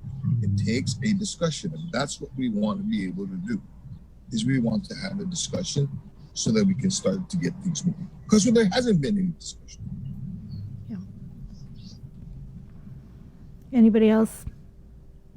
Nope. Yeah, Bree. So I'm gonna reach out to my brother Frank first and offer him my first bill that I'll be introducing, which is going to require the governor to, after the first 30 days of enacting the emergency, to come down to the legislature. Any governor, not just this governor. It's a revision of the statute. Under any emergency, come down to the legislature after the first 30 days and get legislative approval for the additional 30 days and everything beyond. Bree, Frank is right. I mean, I guess maybe there has been communication and collaboration with game rooms and some other, owners. Good for them with talking to the administration, perhaps. But if we had a legislative hearing after the first 30 days, maybe the restaurants and the bars would have been at the legislature clamoring and showing that they've invested millions of dollars to mitigate issues and proving that they're not super spreaders. Maybe there would be other businesses that would come down and say, hey, I'm a charter business. I got local charters. Please open me. I got people that have disposable income here that want to go fishing. Why can't I take my customers fishing? There are things like that it's the people's house where people speak. And when people speak at the people's house, the voices get heard. I love the link. I listen every day. The thing is that you guys cover what happens at the legislature because that's our government. That's the people's house. And so Frank is exactly right. And I know Jim and Tony feel the same way. They've already committed to signing on to my legislation. But, you can't collaborate if you're not talking. Any therapist will tell you when you're not speaking to each other, you can't fix a problem. And right now, the problem that I've seen more than anything else, there's been a lack of communication. All right, gentlemen, we're going to wrap this up, and I'll just give you guys just your final comments, starting with you, Senator Moylan. Oh, okay. Thank you, Andy, and thank you, Bree, and my colleagues. Monday we're going to be sworn in as the 36th Guam legislature, and it's I think we have a great responsibility to the people, and we are teaming up to make things happen. And we're letting you know that we're already at work before we even swore in. And there's a lot of things that we need to do to help our economy grow. And this is just a start. So with the people, listening to the people and working with the media and doing the right things, we hope we can go through this pandemic together with a healthy family, with our health, and also in addition to that, putting people back to work and helping our business community prosper once again. So I thank you for this opportunity. Senator Ada? Yeah, thank you, Andy. Thank you, Sabrina. We look forward to the 36th Guam legislature. These are not just ideas of, Senator Blas, myself, Senator Moylan, and Senator Duenas. these are ideas that have been talked about in the previous legislature, and all we need to do is just come together and both sides of the aisle with the administration. Let's include the judiciary and how services are being affected on in all three branches of the government, and look forward to working together. And let's just get our island moving forward again. Our people have been hurting for the past 11 months. Let's do what we can to stop the hurt and start to recover. Let's work on bringing back our tourists. Sooner than what they're talking about, and hopefully get our businesses back open again. But that's what we're doing, is looking to what we can do to continue moving our island forward. Thank you, Bree. Thank you. Thank you, Ann. Senator Blas. Once again, Andy, Bree, thank you very much for this opportunity to have this discussion. I join with Chris and Tony and Jim, and I know that later on, sometime in the term, hopefully there'll be others. But like Tony and Jim, and I'm sure Chris has also stated, this is but ideas that we can bring to the table. I agree with Tony. Everything's got to be on the table here. We're at that point here. I agree with Chris. One of the concerns and that we've got to work on is the communication. But just as important too, this is, this is not about the government of Guam. This is about the people of Guam. This is about our community. The government is a part of it, but it doesn't have to take on everything. I mean, we've got to look to now, bringing those services and making sure that those people, who live on this island, have basically a means and a way to live on this island, not have to leave, because as if people leave and people don't have their jobs, this whole discussion about minimum wage and fixing the roads and other things, it's not going to happen. So it's going to be a tedious process, and it's going to be a process that we're going to have naysayers, and people that are going to agree and they're going to disagree.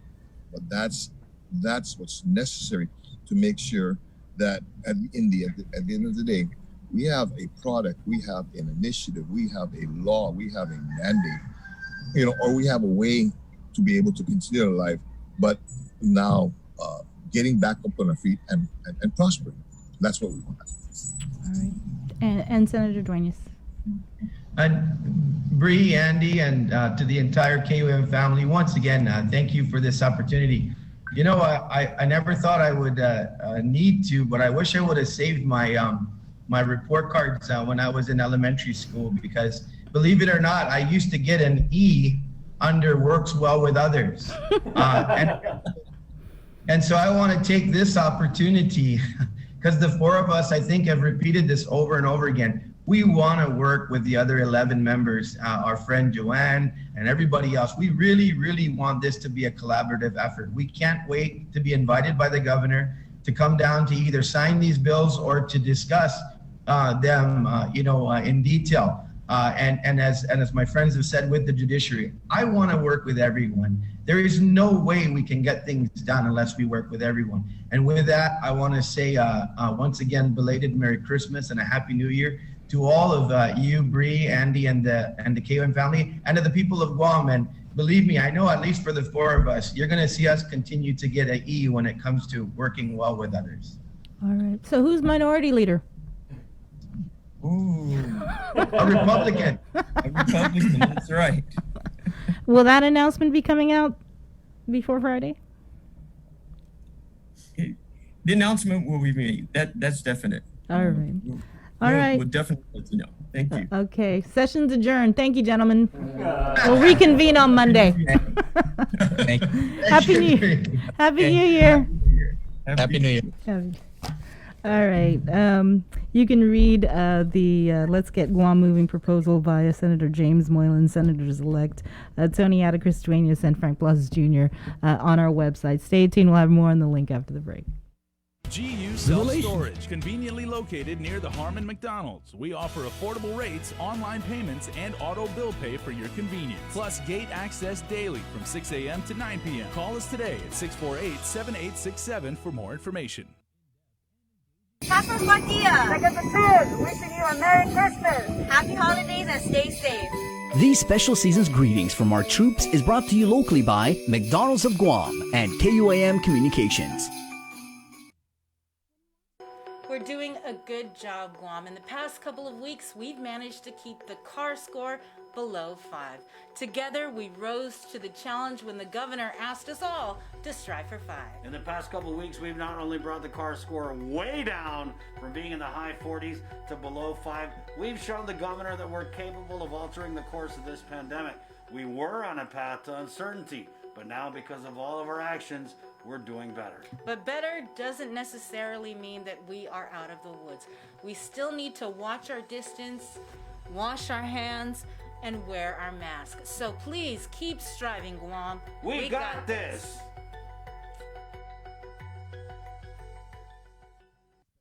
In the spirit of the Christmas season, enjoy the presentation of No Benen Niño starting December 24th through January 1st, 2021, airing at 5:30 p.m. on KUAM TV 8 and again at 6:30 p.m. on KUAM TV 11. Presented by Addis Trust and Investment. Location, service, trust.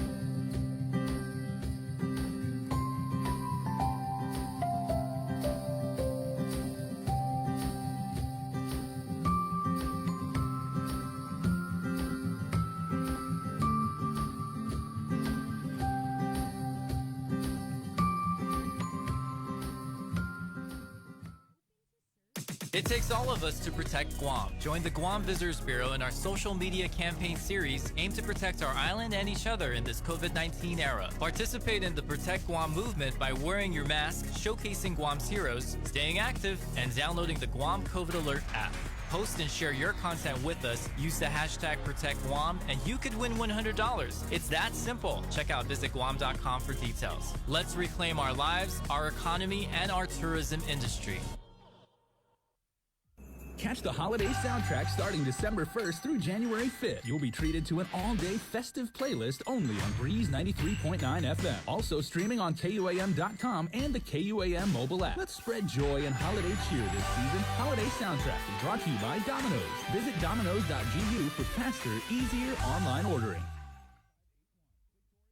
You're watching The Link with Chris and Sabrina on TV 11, but don't leave yet because we're coming up next on CBS This Morning. We got your 6. At 6 a.m. with The Link on Breeze 93.9 FM. Bree and I connect you with all the latest news and information you need to know to start your day. Then check back with Guam's news leader at 6 p.m. for the day's top headlines with KUAM News Primetime. From 6 a.m. to 6 p.m. and everything else in between with KUAM Digital, we got your 6.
Half a day. My name is Margarita Gay. I'm a registered nurse at the Department of Public Health and Social Service. The Centers of Disease Control recommends wearing cloth face covering in public places. Don't let your guard down. Prevention saves lives. For more information, please call 311 or check out our website at www.dphss.guam.gov.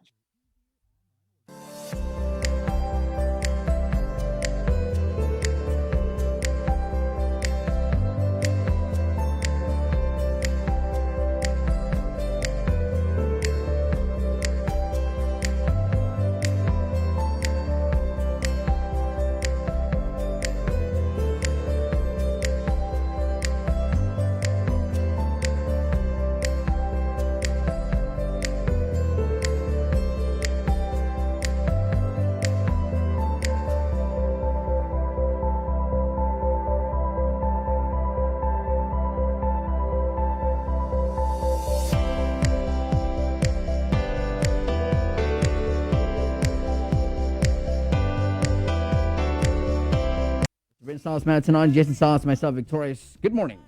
Good morning, everybody. We wanted to say goodbye to our viewers on KUAM TV. Thank you so much for watching. If you can, please switch over to Facebook or 93.9 The Breeze. We'll see you there. But we're going to leave you with Cover Me, right? Yep. From, It's by Nicole. Oh, it's Nicole. I love Nicole. Sponsored by Burger King. Bye. Half a day, everyone. This is Nicole Guerrero. Half a day, everyone. This is Nicole Guerrero wishing you all the happiest of holidays. This is one of my favorite Christmas songs. I hope you enjoy it too.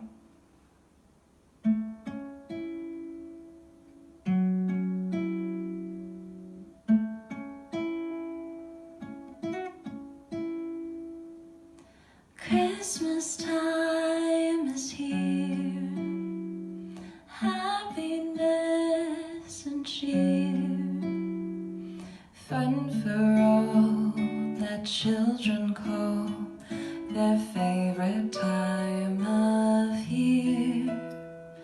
Snowflakes in the air, carols everywhere, olden times and ancient rhymes of love and dreams to share. Sleigh bells in the air, beauty everywhere. Yuletide by the fireside, and joyful memories there. Christmas time is here. We'll be drawing near. Oh, that we could always see such spirit through the year.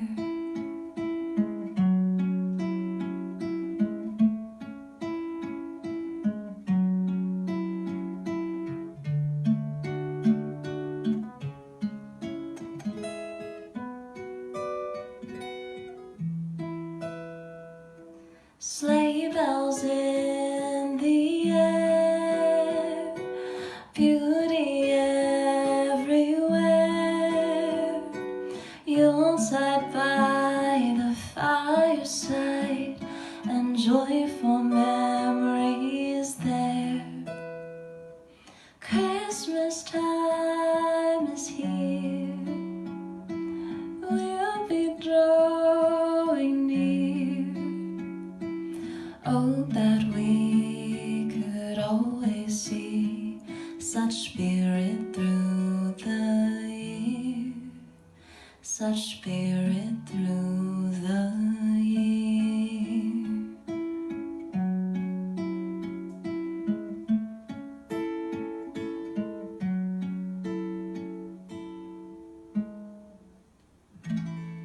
Merry Christmas, everyone.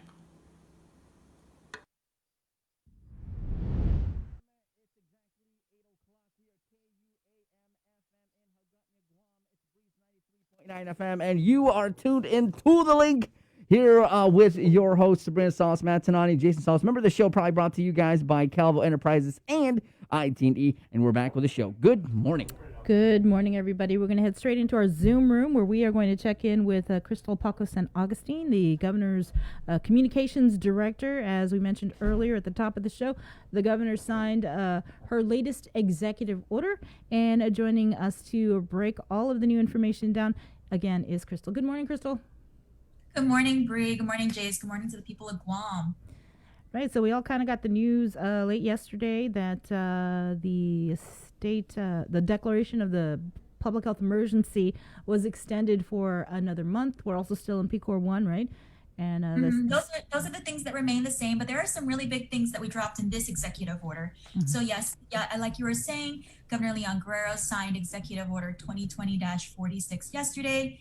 A few things stay the same. PCOR 1 status remains the same. The safer at home advisory remains the same. Again, if you don't need to go out, don't go out. If you're part of a vulnerable group, don't go out. It also extends the public health emergency. So this is why most people were expecting this particular EO. It extends that public health emergency. It's now set to expire on January 29, 2021. And I can't believe I'm saying 2021. We're just a few days into the new year. Assuming numbers hold steady, we can look forward to a few things this upcoming month. Assuming the numbers hold steady, this executive order will allow for, January 11, bingo and similar businesses and amusement parks, they may open, but that's subject to public health guidance. So you always will see an executive order that allows for a certain activity, and it'll be accompanied by a public health guidance memo. So it says what you can and cannot do. So in this particular case for bingo, amusement parks and similar businesses, public health will get to choose the occupancy limit. So we didn't detail that in this particular executive order. Usually we say like 25% occupancy load, 50% occupancy load. In this case for bingo and similar businesses, we are going to leave that to public health. And because we're still several days out from January 11, and we don't know what the situation will be in 2 weeks, we want to make sure that we give public health that ability to set those limits, those parameters for those openings. I think the big one people were really anxious to see, and it came down in this executive order, was effective January 18, and I am tracking that as Martin Luther King Jr. Day, is that in-person instruction will be authorized. And that's again contingent on a low COVID area risk score or CAR score. So as you know, last night, the Joint Information Center, we reported a CAR score of 0.7. That is amazing. So bravo to the people of Guam. Please keep up the good work. So in the event we are able to maintain that low CAR score, keep it under 5, ideally under 2.5, and we're doing a great job. We're going to be able to open schools on January 18. Again, this is just an authorization for schools to open. It's not a mandate. I believe that, speaking with Department of Education, that they do want to open sometime that week. So I know we don't typically go to school. Our students don't go to classes on Martin Luther King Jr., but schools may want to open up that week. Again, this EO is also very specific for the GDOE, for the Guam Department of Education, that should they open schools, they are mandated to give families options. And I can't stress that enough. We want to make sure that we give parents options. The surveys do say that not everyone is ready to go back to the classroom. So if parents want to, they can still opt to do distance learning for their students. We're hoping that the other schools, not the other schools like the private schools, the Catholic schools, they'll also provide options for their students to do distance learning if they're not ready to send their students back to the classroom. This also includes like GCC, UOG, right? Yes, it also includes that. Yeah. So standalone provision was also included in this particular executive order. And it was the genesis of it was that the Guam Department of Education did want the authority to be able to do home visits. This past school year, we saw hundreds of students just fall through the gaps. 600 students, I think, were unable to be reached or contacted throughout the school year. We don't know what their status was. They obviously weren't getting the materials or the education they needed this past school year. So that provision, it allows for Guam Department of Education to do home visits. But beyond home visits, it also allows for human services to go in and to ensure that human services are carried out. This was actually an ask by Lieutenant Governor Tenorio, especially as he's really mindful of our homeless population. We're really trying to cater to them. We recognize that maybe some agencies may be apprehensive about doing home visits, so this provision allows for it and also allows for GDOE to do home visits. So I think that's really the main takeaways for Executive Order 2020-46, public health emergency extended, instruction, in-person instruction, bingo, and amusement parks and similar businesses able to open, again, all contingent on a low CAR score. What is the administration looking at in terms of opening more government agencies to face-to-face? We had Daphne Shimizu on yesterday, and they're kind of shifting their focus and priority to preparing for reopening. And I didn't see anything on the executive order. Should we anticipate something like that to come down? I'm not tracking anything specific to more openings of government operations. I mean, the essential services are open. We continue to operate mainly by appointment. DRT has definitely been a model agency when it comes to by appointment, online services if possible. I know that a lot of people, we've also had to, extend driver's license expirations, among other things. So not that I'm tracking for additional government operations, 50% occupancy, we have to maintain, the barriers, the social distancing, the wearing a mask, the regular sanitization of frequently touched surfaces. So nothing that I'm tracking or that is needed at this time. Bingo halls, game rooms, other similar business and activities, but yet we still don't see bars on this list. Yeah, and like I said, I don't really go to bars, but what is the main what is the main issue with bars not reopening? So bars and the activities that occur in bars, they're inherently interactive. So when you go to a bar, what are you there to do? You're there to drink. You pull down your mask. And we all know the effects of alcohol. So we really want to look further into what happened over this holiday season. And I really strongly believe that we'll revisit bars and opening of bars right after the holidays, after we're able to see the effects of Christmas and New Year's. I think New Year's is we were very cautious and optimistic about New Year's celebrations. Right before we got on, you asked me what I was going to do for New Year's. And so, it takes only one case to make a super spreader event and to change the course of our response, to change, our CAR score and to change that test positivity. So we're very cautious but optimistic. And I think after the holidays, we'll definitely be able to revisit bars and reopening of bars. But by the nature of bars and what you do at bars and the drinking that occurs and the effects of alcohol, it's very interactive, still very easy to let your guard down. Did you get vaccinated? Have you been? Not yet. Not yet. Not yet. No, I'm not in. I am only 31, Bree. But no, not yet. 75 years and older is still the priority right now. Phase 1B. We are seeing so much excitement and buzz at Okudu High School. Day one, though, I will admit, was very different from day two. Day one is probably the more braver Manumko. They went out. They're like, I'm going to get vaccinated. Then they told their friends. And so we had a massive turnout on day two. We've learned a lot from day two, the little bit of hiccups, with lines. I'm assured that there are canopies, there are chairs, there's some light refreshments and water for our Manumko. This is not the first time we're dealing with this demographic. We did war claims. We did the war claims operations at the Hakubutan building earlier this year. We know what the needs of our Manumko are. So we're seeing a very big turnout, very big demand for it. And even myself, when I went on Monday, a lot of excitement, and the reasons, they're so compelling. The reasons when you speak to the Manumko, especially 75 years and older, most of who are war survivors, they'll tell you, I want to live longer. Or this war is scarier. This war is scarier than the one that I endured, that I lived through during World War II, because I can't see my enemy. And so a lot of people talking about wanting to live longer for their children. So I released a video last night. I spoke to Esther Yanza, whose main reason for getting vaccinated is to live longer. She has grandchildren. I want to live longer. I want to survive this war. There's so much to live for still. And so we're very excited for our Manumko. But I have not got vaccinated yet. I will when it's my time. I know a lot of people are asking the vaccination prioritization committee to visit them. I did receive a request this morning from TSA officials asking to be considered. I'll be forwarding that to the vaccination prioritization committee for their review and assessment. Yeah, what about airport? Did they? They're also being considered. Again, they're like one of our frontliners. I know that all things are being considered. I know the Guam Police Department is definitely at the top of the list, just considering how they operate. But the vaccination committee, they did meet on Monday. They'll be meeting more regularly. The JIC will be issuing out any new information relative to additional agencies, frontliners being added to the list of prioritization. You're right, though. It was nice to see our Manumco wanting to get vaccinated. Yesterday, Peter was there, and I want to say it was like, 900? I think that's what Janella said. Yes. That showed up, and you're right. There were some hiccups. There were some of the Manumco. They, it was hot, and so they finally brought out water for them.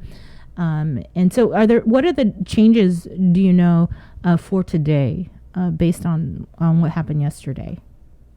Well, I know that we're capping it at 600. Mm-hmm. That's one of the biggest changes from what I overheard at the incident command, the hot wash that they did last night to kind of review what went wrong, how to fix those. We have canopies already set up. We have chairs in place. We do have water and light refreshments. We are encouraging Manumco, if they do need, their wheelchairs or their any other things that they bring it, that they be prepared for possibly a long line, but hopefully not. Personally, myself, I was hoping we could find a system of, having them wait in their cars. So just you don't have to get out and be in the heat. I do understand that Okuru High School today also has meal distribution today, so there may be additional traffic. I understand that public health is trying to decipher who's there for food versus who is there for immunization for the vaccination. And so do we expect increased traffic? I overheard that there were Manumco lining up as early as 6:30 this morning, because we know that they love to show up and they love to show up early, and it takes them, so they do like to show up early. People were already in line before I got to the office. They still have to register at their mayor's office? They still have to register at their mayor's office? We still encourage them to register through their mayor's office, but I understand we're not turning anyone away. The purpose of registering your mayor's office is really so we can get a head count, know what to expect. If people show up, we don't want to turn them away. I know that Art, being a former head of the Senior Citizens Division, is very, very attached to the Manumco, and so he's not going to want to turn anyone away. But we also want to manage expectations and ensure that we're able to see everyone, and we're also able to do everyone's vaccinations safely. Again, we're talking about a very vulnerable population. Yeah. Well, this actually... Social distancing is required. You're only allowed one escort, but I understand we definitely fixed some of the hiccups. And also I want to give major kudos and thank yous to our mayors, who I know they came out the minute that they heard there were some hiccups. They came out with the canopies, they came out with the water, they came out with trying to bring up some refreshments. So yesterday we had some hiccups, but we've definitely trying to correct them today. And thank you to our mayors who always are at the ready to help us, especially when it comes to our Manumco. Mm-hmm. There was a couple of things I kind of wanted to follow up on, because we hadn't heard about it in a while, and one of them was the ban on the suspension on construction activities. Do you know, has that ever been lifted, or does that remain in place? I understand that as construction companies they worked together with public health and they were cleared. Many of them, I haven't heard any other hiccups. As soon as they worked with public health, they received the clearance. I know that Chima and Bakwam from public health has been very active in this, going to the sites if there is a barracks, going to the sites, analyzing it. And then also many of the construction companies are required to have a clinic and regular testing. And so I know that the measures are now in place to ensure that everyone is safe, and also the subcontractors are safe. So no new issues with the construction company. Mm-hmm. But that ban was, or the suspension was lifted? From my understanding, yes. Okay.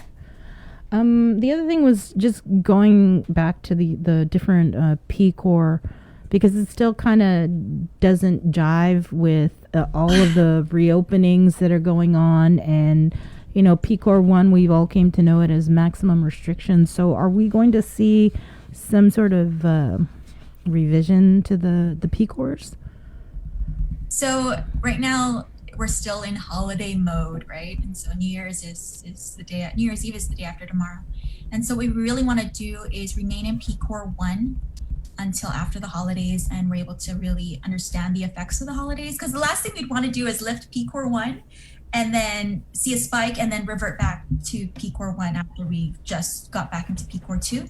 So again, the holidays, we're still very cautious about it and monitoring what's happening around the rest of the world. Places like Japan, who've historically done really well with COVID, they're now shutting down their borders to foreigners. And then we're seeing the new strain of coronavirus.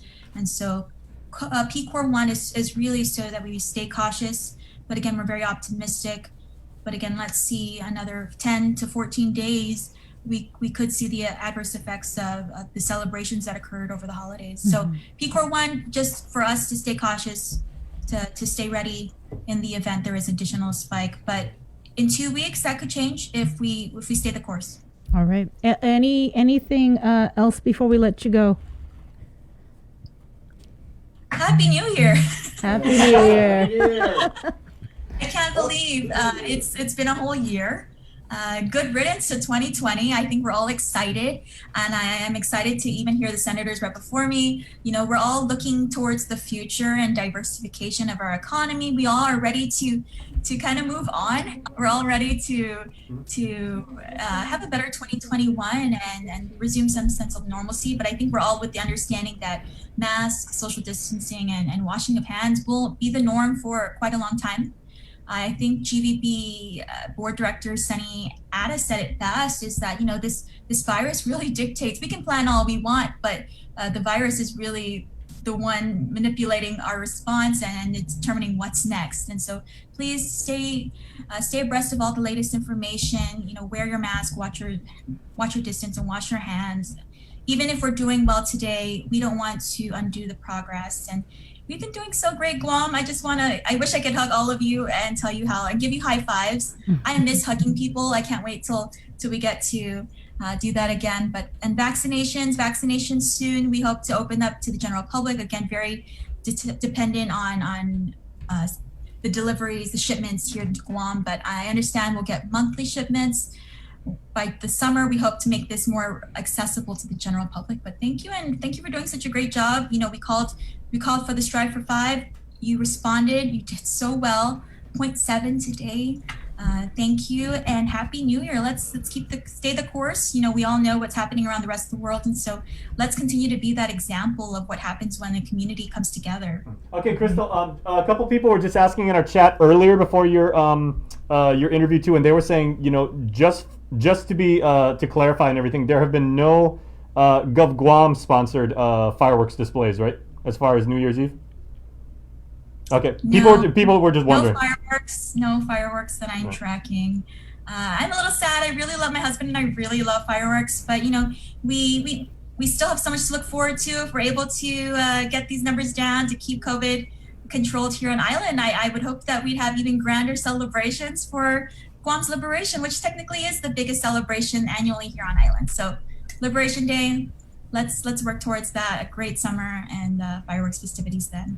But until then, please stay home. Stay no more than 15 people in your groups, in your social circles. Wear your mask when you can. If you're going out to eat, if you're enjoying indoor dining, please be considerate of your servers. Yeah, I went out to eat the other day and I really enjoyed myself. My husband and I went to Crust. We enjoyed outdoor dining. I felt so safe. So the world is changing, and let's change with it, and let's again, be cognizant about keeping each other safe. All right. Happy New Year, Chris. Happy New Year. Happy New Year. Take care. Bye. All right, we're going to stay in our Zoom room where we are going to get this week's progress report from Superintendent of the Guam Department of Education, John Fernandez. Good morning, John. Hi, good morning, Sabrina. Good morning, Jason, and the whole team of.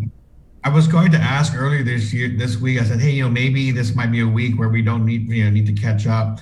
But then the governor issued her executive order. I said, I better get on and make sure I'm answering any questions or clarifying or anything. So But that was good. I know there's a lot of, there's still a lot of concern about the public safety, health situation and what to expect after Christmas.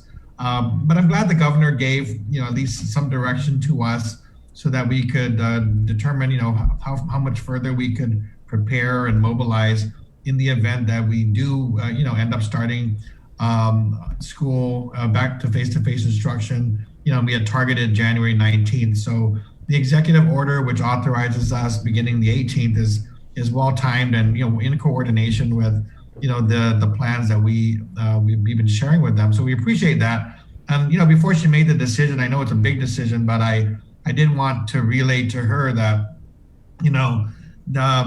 allowing us to move forward and to reopen for face-to-face instruction doesn't mean that if the situation changes after Christmas and after New Year's that we're just going to barrel ahead and open up, no matter what. I think we all know that that there are some risks inherent in having these celebrations happening during Christmas and New Year's.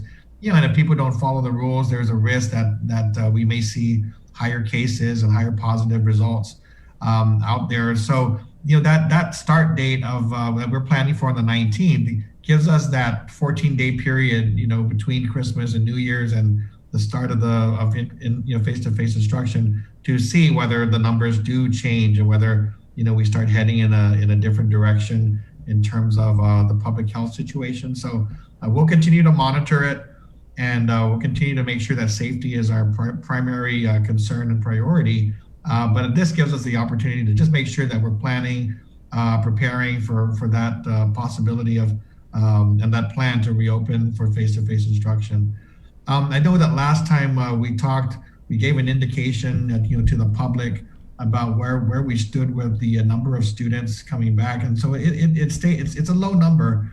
And so right now our schools are orienting themselves around the fact that we have 70-80% of our kids are still doing distance learning, right? So we've got to make sure we put a lot of our effort and attention there, and then accommodate the face-to-face instruction for those who want to come to school. So when we start off, it's going to be low numbers, and it's going to be people are going to say, well, is it worth opening if it's just going to be 20%, 30% of your students there? But to us, it represents a starting point.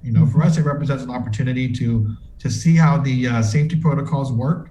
If there need to be adjustments, we have the opportunity to make those adjustments, because we'll see, what students do when they come in and how they interact. And, we may be anticipating one behavior and they say, well, we're going to go, where do we hang out during this time? And, it's going to give us a chance to work those details out without having the pressure of so many students there at once. So we're looking forward to, continuing that preparation.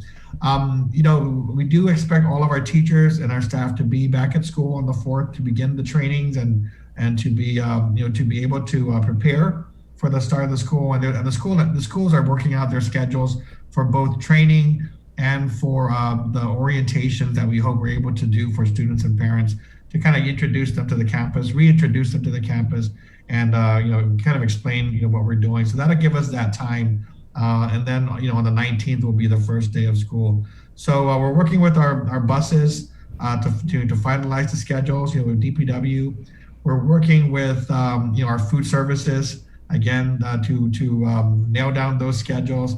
And so we had hoped, typically during this Christmas break things are a little slower, but the team is really hard at work. So even Christmas Eve and of course this Thursday, New Year's Eve, I offered to the team, I said, hey, you know what, there's a meeting that we normally have, but I'm open to pushing that off until next week. And everybody insists that we have to have it, make sure that we're ready to go. So we're working hard to make sure that we're ready. Mm-hmm. But I'm happy to take any questions, anything else that the public might be interested in hearing about.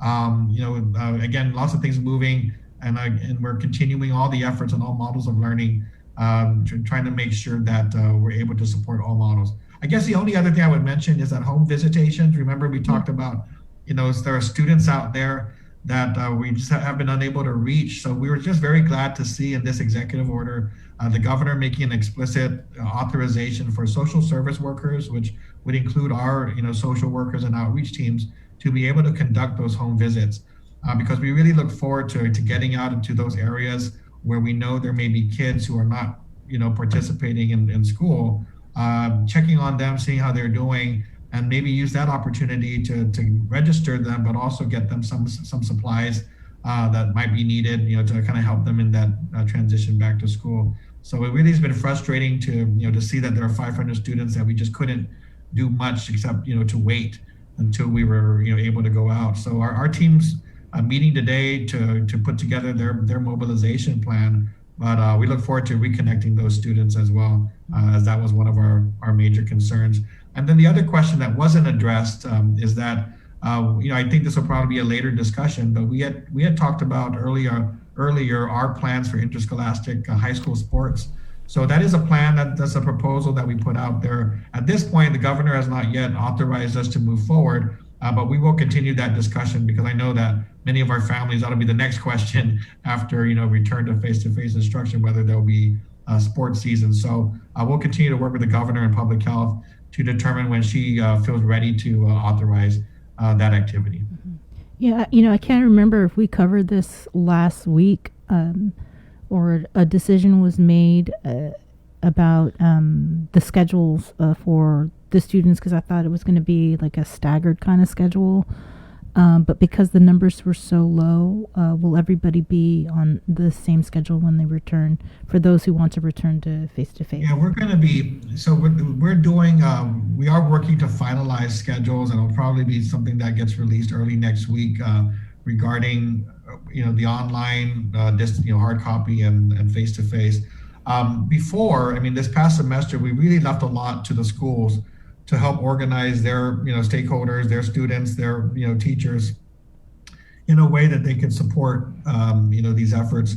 Now we're looking at more structure and more alignment because we have face-to-face instruction. We want to make sure that the buses are also, also understand, what days we might not have any class. On Friday, we're still planning to be an intervention day and for distribution. So we wanted to make sure we had all those things aligned. And so when we got the school administrators and teams together, they started to work on that alignment of how to, of across the district, deciding on what days would be online, what days would be face-to-face. And we're trying to nail down that schedule, hopefully by the end of today or tomorrow. What that means is that because of the numbers of students, schools have decided that they can actually run 2 groups instead of 3 groups. And so that, that affects the scheduling and affects the numbers that we can accept. So instead of having 3 cohorts, there are something, I think many schools are going to go to 2 cohorts, and that'll affect the schedule, for students. So again, I hope to have that announced by early next week. We are waiting. We do have, early next week, we are going to be welcoming our returning and newly elected board members. So, as we try to put on this information, we have a swearing in scheduled, and then we're going to want to brief the entire board before we do anything further, just to make sure they have an opportunity to catch up and have input into those decisions. And then we will, announce them. So there's a lot going on, in the middle of all the planning too. So hopefully by early next week, the final schedules will be released so that students understand what they need to be doing. Mm-hmm. What about, we've heard about the discussions regarding the sports, but what about other extracurricular, activities like, say, ROTC, different clubs that students participate in? What's being discussed about those kinds of things? So, a lot of those things are handled at the school level. So, we haven't really issued a lot of district level guidance unless it's been needed. So for ROTC, a lot of, just like every other class, a lot that's gone on virtually, in terms of, just virtual instruction. They haven't been able to do, group activities, physical activities. We just heard from the Air Force ROTC unit, the national unit, national office, that they've implemented a completely online curriculum that's now accessible for the Air Force ROTC students. So a lot of changes and adjustments going on that we're just trying to keep up with. But that was interesting to see. They had cataloged all their resources and put them online and said, okay, we're prepared for a full virtual environment if that's what's needed. So we'll see how that works in those particular activities. A lot of clubs actually have been already, if they have the leadership and the motivation, have been operating already. So you will see clubs that are having meetings and just at least staying in communication. But a lot of, you haven't been able to do a lot of activities or any fundraising with that. We've seen our choirs. I don't know if you happened to catch, we have our school choirs. Some of them are just going online and doing their online performances, which is kind of great. It's really, I have to applaud them. It's really difficult. I've never done Zoom. We just went through like a Zoom novena with the family, and trying to do everything, and there's all that lagging and everyone's singing. Yes, we definitely tried that. So to see that these choirs are going on and working through that was pretty amazing. So I think that for the most part, the clubs, the extracurricular activities are actually working to do what they can on their own. There isn't a lot of district level guidance and an ability to really push forward some of these activities that require in-person meetings and so forth. That hasn't really been, we haven't been able to do that, just as we haven't been able to do any after school programs or other things that we would normally do when we return to face-to-face. So when we return to face-to-face instruction, that might be the next question we get from parents. Will there be an Aspire program after school? And the answer is not at this time. We're really not able to do that. We're trying to do these one step at a time. Yeah. So get everyone back to face-to-face. We'll have to return them home and then, focus on the distance learning models and other virtual methods of communication with our students. Are you able to kind of just provide a kind of walk through when, especially for the little kids, and so their parents are aware, what to expect January 19th when they bring their child into the school? Are they going to, are they going to have to wear masks, face shields? Are they going to sanitize their hand, get their temperature checked? How does this all work? So there are a lot of things that are going to be worked out school by school, just in terms of some of the details of where you drop your child off, if you're dropping your child, and of course limiting the parents being on campus for any prolonged period of time. So some of that information will be put forth because every school is going to have to manage traffic in and out of the school and try to minimize the traffic. But they should certainly expect the temperature checks. They should certainly expect, we are requiring face masks. So right now we're looking at ways to distribute face masks ahead of time. So, there may be opportunities during orientation to get the face masks out. Otherwise, we're going to ask them to have face masks when they come to school or distribute it to them when they get there. And then there's going to be, of course, a lot of, reinforcement of the hygienic practices of washing hands and hand sanitizing when they come to class and so forth. So again, a lot of this gets customized at the school level based on, the way the buses come in, the way the cars drop off their children. But there will be a lot of focus in those first days, especially with the low numbers of children, that if we want everyone to be patient, we're going to have to go through these steps, and then we'll be able to get them to their classrooms. So there won't be a lot of milling around and playing outside. We're going to want to get them into their classrooms, situated, hands washed, hand sanitized, face masks, and so forth. So again, all the schools have their plans, prepared. We actually submitted them to Public Health for their review. And then I also believe that Public Health will be out and about at the schools. And we welcome it for them to come in and inspect and make sure that if they have any suggestions or concerns or issues, that they're able to also provide us that input so we can make those adjustments quickly. Mm-hmm. And actually, there's a good point that somebody just brought up regarding students without masks upon entry to the bus is a huge risk. Is that kind of the reason why you don't want to get these masks out to students before school starts? And do you know what the protocols are for DPW when the kids get onto the bus? So we're working with DPW to support them, and they are not prepared long term to provide masks to the students, every day who are coming on the bus. So the idea is they should have their masks already, and if the masks are being distributed, from the school, we will provide them those masks. So that's kind of what we're looking at, and how we can maybe support an early or pre-distribution of the mask where it's possible. The other thing we're doing is we're looking at our inventory, and we're prepared to support DPW with hand sanitizers and a supply of face masks. I do think DPW also has a short-term supply of face masks that are available, but these would be for those who might have forgotten or their faces might have broken, while they're waiting for the bus. So we are preparing for that contingency. We don't want them necessarily to just get on the bus on that first day without any mask. The requirement is to have a mask, but because DPW is not, really prepared to do this long term, we're just looking at how we can support them through the early weeks with their supply and our supply of masks, and then we'll see how it goes. We want to make sure that the parents also reinforce that behavior and with their kids to make sure your masks are on when you enter the bus. So we'll continue to work on that. But that is part of our plan. Right. We're also planning to have hand sanitizers on the buses. What about So, temperature checks? We're looking at the options for the buses, but we obviously want it mounted at the very least.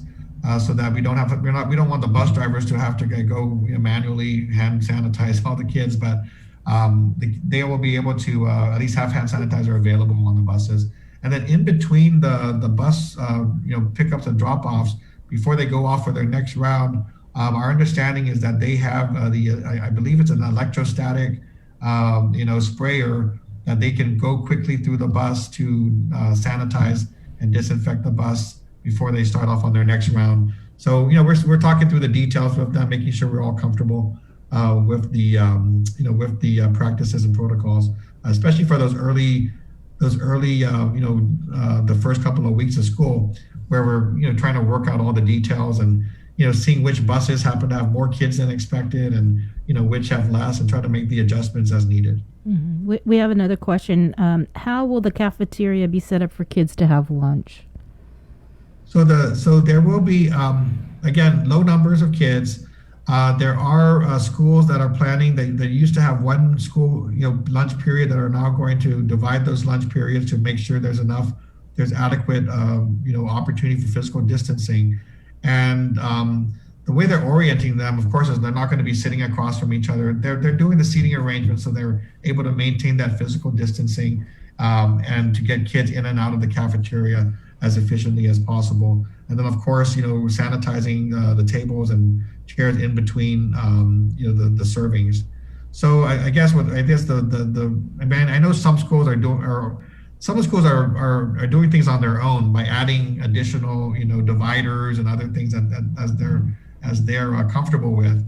But for the most part, we're looking at seating arrangement and minimizing the number of kids who are in the cafeteria at any one time, and working through that physical distancing to ensure that kids, are not going to be face to face and, congregated in ways that are not safe in the cafeteria. So what we're working out, of course, is because we're now looking at multiple school lunch periods versus, those who are operating with fewer, obviously have to have staff in there to clean up and sanitize in between the kids getting their meals and sitting back at those tables. Mm-hmm. Another question. Is there a disciplinary action for those students who refuse to follow protocol in school campus? There is, yes, it will still follow the same disciplinary rules. Right? So those are requirements, those are school requirements, and parents and students are going to need to be aware. And then, of course, through progressive discipline, the way we would normally handle any disciplinary actions, we would definitely pursue the same with those who refuse to abide by the protocols. Now, of course, there are some, children who, for one reason or another, have difficulty, with the procedures, whether it's a medical issue, whether it's behavioral issue that we have to work out case by case. But for the most part, if you're just simply ignoring and not following instructions, we would then have to take action the way we would for other behavioral issues. Definitely involving the parents, and then starting there and then looking at other ways to change that behavior. Mm-hmm. What about we've had some of the private schools on, and they've kind of brought up issues about how GDOE provides some money to them, I guess, in terms of PPEs and things like that. Have they received whatever it is they were supposed to receive from GDOE? Yeah, so every time that happens and they're on the show or your show or any other show, I get calls right immediately afterwards that say, "What are you guys doing? And how come the private schools are getting?" And every time I check in with our, our staff that are working directly with them, I say, you please let me know what they're missing. And it turns out that, as far as I know, everything that was supposed to be delivered has been delivered to them. And I think the only issues at this particular point have to do with last second changes that they've made to their requests for supplies that then have to go through the process of being reapproved and procured again. So I understand that there are several private schools that changed their requests for supplies from one supply to another. That forces us to go back and redo make sure that it's allowable, and then go back to the process of procuring those supplies. So that's the only thing. So I know that our team met with the Catholic schools and private schools this past I think yesterday, and really clarified the situation to make sure that that there was a clarity about what was being requested and what is outstanding.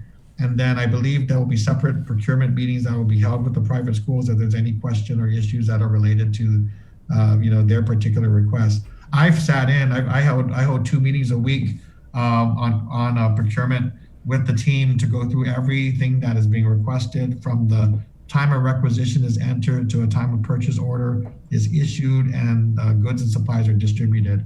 And so it's not an easy process. We can't just simply go out and purchase goods and supplies where we want to. There has to be, solicitation of quotes. We typically have to get 3 quotes in order for us to move forward. So otherwise, it faces a lot of scrutiny from our federal, agency. So there's a lot of process involved. But as far as I'm concerned, I think the PPEs that are required have all been addressed.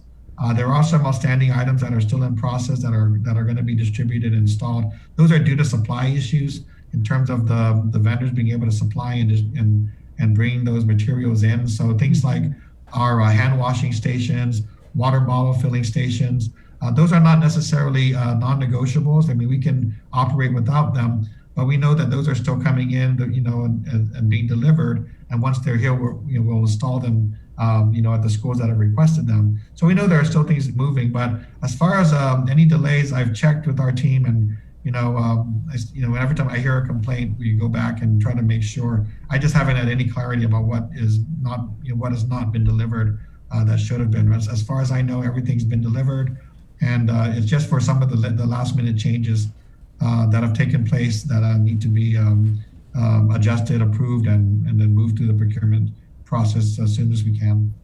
Okay. It might have been in the release that was sent out on reopening. I wanted to ask about the uniform policy for the students that are returning. Right. So uniform policy is waived for this year. So that means that it's not required. Now, of course, we welcome students who wear their uniforms, and in many cases, it's probably the most convenient option for those who have uniforms.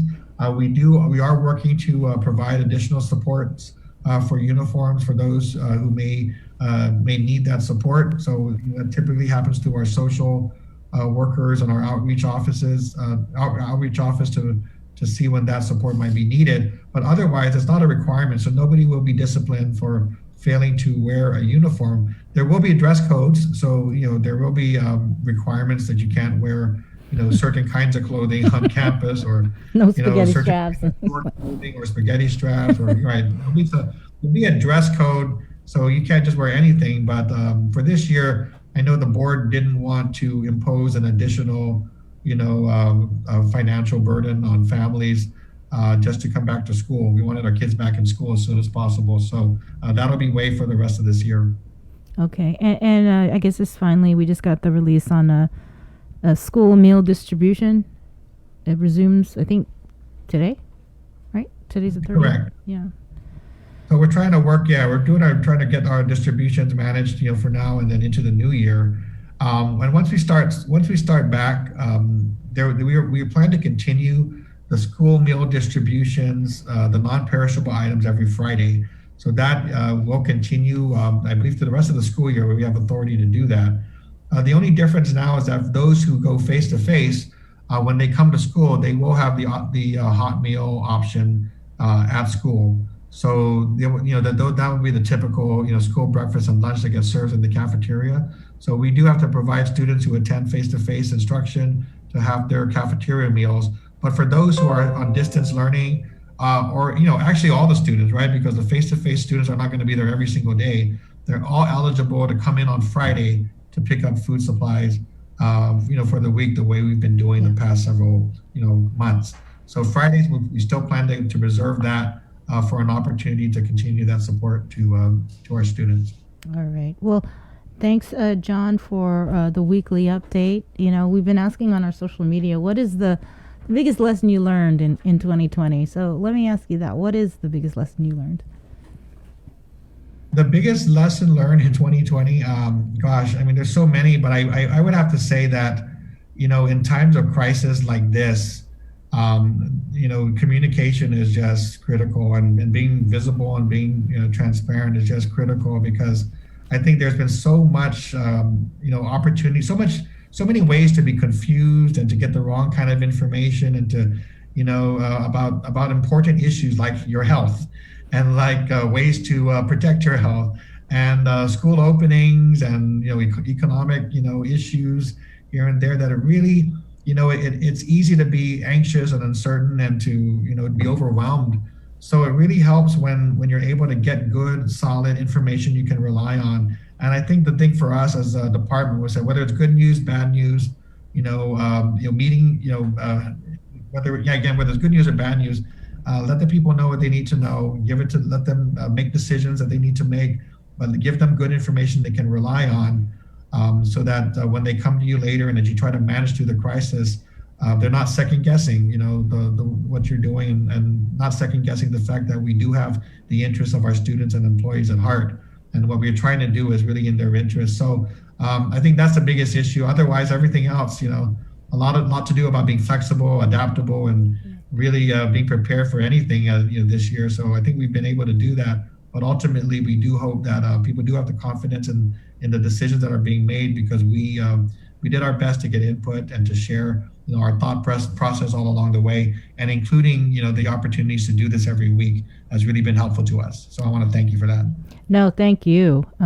You're right. People need to know what's going on, what to expect, and what's coming in the future. So thank you so much, John. Happy New Year to you and the family. Happy New Year. All right. We'll see you next year. Yeah, see you next year. All right. Stay tuned, everybody. We will have more on the link coming up. Jason's going to get lit. Catch the holiday soundtrack starting December 1st through January 5th. You'll be treated to an all-day festive playlist only on Breeze 93.9 FM. Also streaming on KUAM.com and the KUAM mobile app. Let's spread joy and holiday cheer this season. Holiday soundtrack is brought to you by Domino's. Visit domino's.gu for faster, easier online ordering.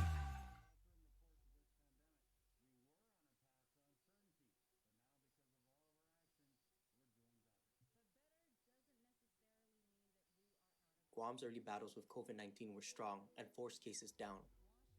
Unfortunately, new cases surged in August, and we could not bring it down to previous levels, only to see an even higher wave surge from there.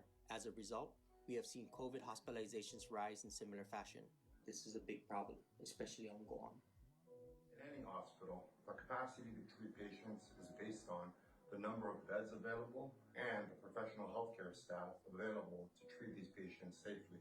Many of these beds are already occupied by the typical non-COVID patients, such as accident victims, stroke patients, and so forth. But when healthier people get COVID and go around spreading it, they wind up infecting vulnerable people, sometimes directly, and sometimes by infecting someone else who then infects a vulnerable person, like some of our manamku. COVID can infect you fast and make many sick fast, which ultimately fills up hospital beds fast.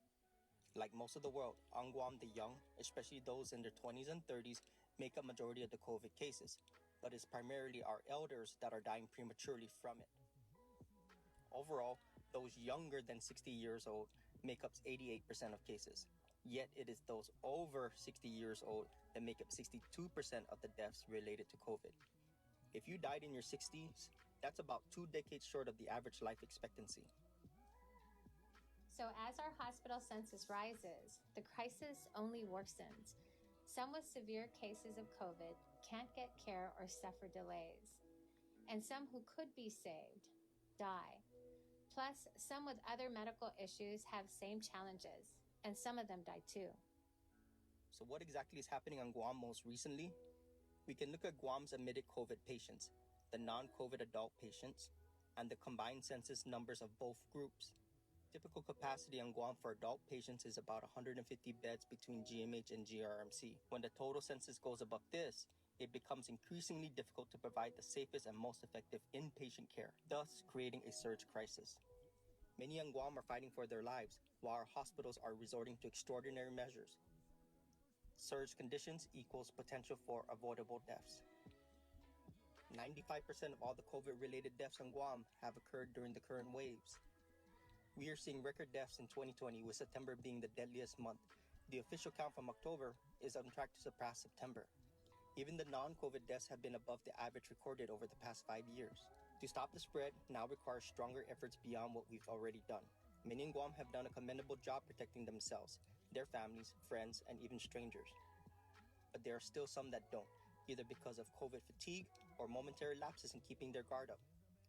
Then there are some who outright defy recommendations from the medical community.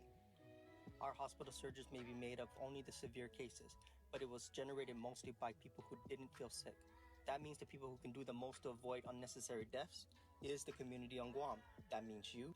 That means all of us. This war with COVID is not ending anytime soon, but when we all do our part, look what happens to our hospitals. We flatten the curve. Remember that phrase? It really can save lives. Inafa Maulik literally means to make good, but really it's about restoring harmony to our community. Right now, there's no more meaningful way to do so than to respect and protect each other. You have the individual power to help us. You are the key. Can we count on you? Pastor Swatia! Second the Tin, wishing you a Merry Christmas! Happy holidays and stay safe! These special season's greetings from our troops is brought to you locally by McDonald's of Guam and KUAM Communications. In the spirit of the Christmas season, enjoy the presentation of Noben Nino starting December 24th through January 1st, 2021, airing at 5:30 p.m. on KUAM TV 8 and again at 6:30 p.m. on KUAM TV 11. Presented by Addis Trust and Investment. Location, service, trust. From the class of 2022. From the bottom of our hearts, we want to thank the teachers, the office, staff, the custodians, and all the faculty for all that they do to make sure that we go to a school that's safe, clean, and where we are properly taught. We thank you for preparing us for the outside world where we will embark on our journeys, ready to face the world. We're doing a good job, Guam. In the past couple of weeks, we've managed to keep the CAR score below 5. Together, we rose to the challenge when the governor asked us all to strive for 5. In the past couple of weeks, we've not only brought the CAR score way down from being in the high 40s to below 5, we've shown the governor that we're capable of altering the course of this pandemic. We were on a path to uncertainty, but now because of all of our actions, we're doing better. But better doesn't necessarily mean that we are out of the woods. We still need to watch our distance, wash our hands, and wear our masks. So please keep striving, Guam. We got this.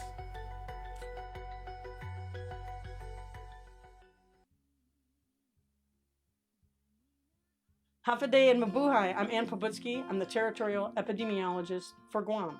Wearing a face covering protects you and those around you.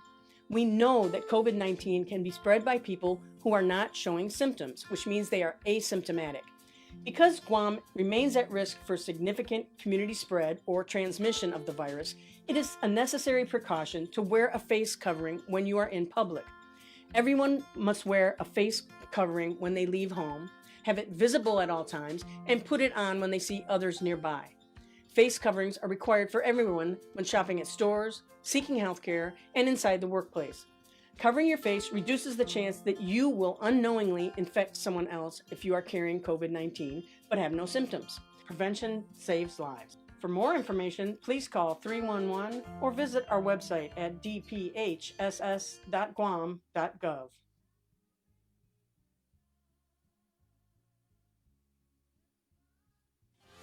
Half a day. My name is Kathleen Fernandez, and I'm a registered nurse at the Department of Public Health and Social Services.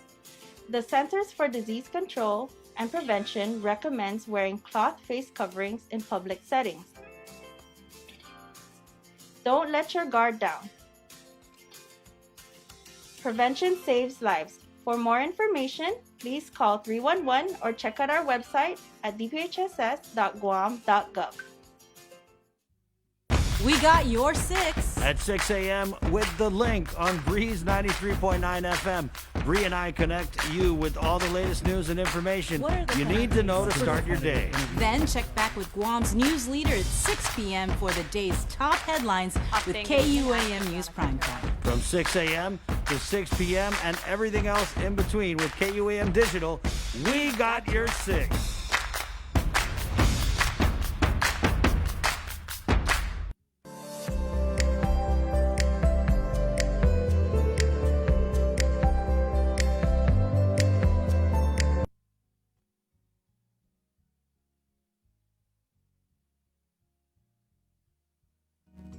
We're 3 minutes away from 9 o'clock in the morning. We're back here with the link. Remember, the show probably brought to you by Calvo Enterprises and ITE. We're back with your host, Sabrina Salas, Matt Tenati. Good morning. Half a day. Good morning, everybody. Before we get the party started here in the studio, we're going to get to some headlines first. Governor Lulian Guerrero, she signed an executive order extending her declaration of a public health emergency for Guam for another 30 days until January 29th, 2021. The current declaration expires today. Additionally, Guam remains in PCOR 1 and our Safer at Home advisory remains in effect. The governor has also given the green light for the return of face-to-face learning for all institutions of learning. It goes into effect on the 18th. All Guam Department of Education schools, however, must offer options for students to continue distance learning. Effective January 11th, the governor has also authorized the reopening, but on a limited capacity, amusement parks, bingo halls, game rooms, and similar businesses and activities. Again, bars are still prohibited from opening. GovGuam social workers and other human services personnel are authorized to conduct home visitations. Public health will continue in the meantime. It's COVID-19 vaccination clinic at Ukudu High School today in Teredo, and now they've added on Thursday for the island's Manamco, 75 years of age and older. Vaccinations are on a first-come, first-served basis to the first 600 individuals. You're asked to bring identification as well as a list of current doctor-prescribed medication. In order to receive the COVID-19 vaccination, one must not be currently infected with the virus or previously infected within the last 14 days. Individuals must never have taken other COVID-19 vaccine products and must not have received any other vaccines such as the flu shot in the last 2 weeks. Only one escort per individual is allowed. Public Health will be providing water and light snacks to those waiting in line. However, in anticipation of possible long wait times, here's some tips for patients as well as their escorts. Bring your own assistive devices such as wheelchairs, scooters, and walkers. Bring a jacket or sweater as the post-observation room can get cold, and wear comfortable clothing. As for the latest numbers, there were 12 new cases out of 358 tests performed on Monday, bringing Guam's current COVID case count to 7,293, 218 active cases, and more than 6,900 recoveries. There are 19 hospitalizations, with 4 in ICU and 2 on ventilator support. Guam's CAR score is 0.7. A day after the House voted to override the president's veto of a key defense spending bill, the leader of the Senate says his chamber is planning to follow suit. The Senate is also under pressure to weigh in on increased stimulus checks after the House approved the extra funds. Skylar Henry reports from the White House.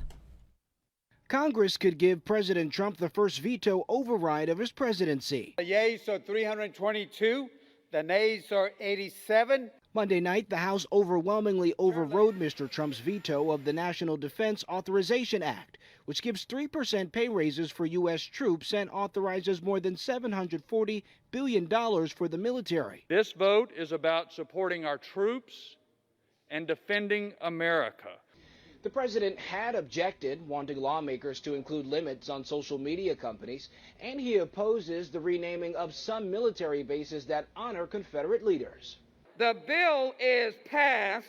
The House also approved the $2,000 stimulus checks that President Trump demanded, putting pressure on Senate Majority Leader Mitch McConnell to take up the issue. Republicans have a choice. Vote for this legislation or vote to deny the American people the bigger paychecks they need. Meanwhile, President-elect Joe Biden is accusing the Trump administration of obstructing the transition by intentionally withholding critical information. We have encountered roadblocks from the political leadership at the Department of Defense and the Office of Management and Budget. It's nothing short, in my view, of irresponsibility. The Defense Department says its efforts already surpassed those of recent administrations. Skylar Henry, CBS News, the White House.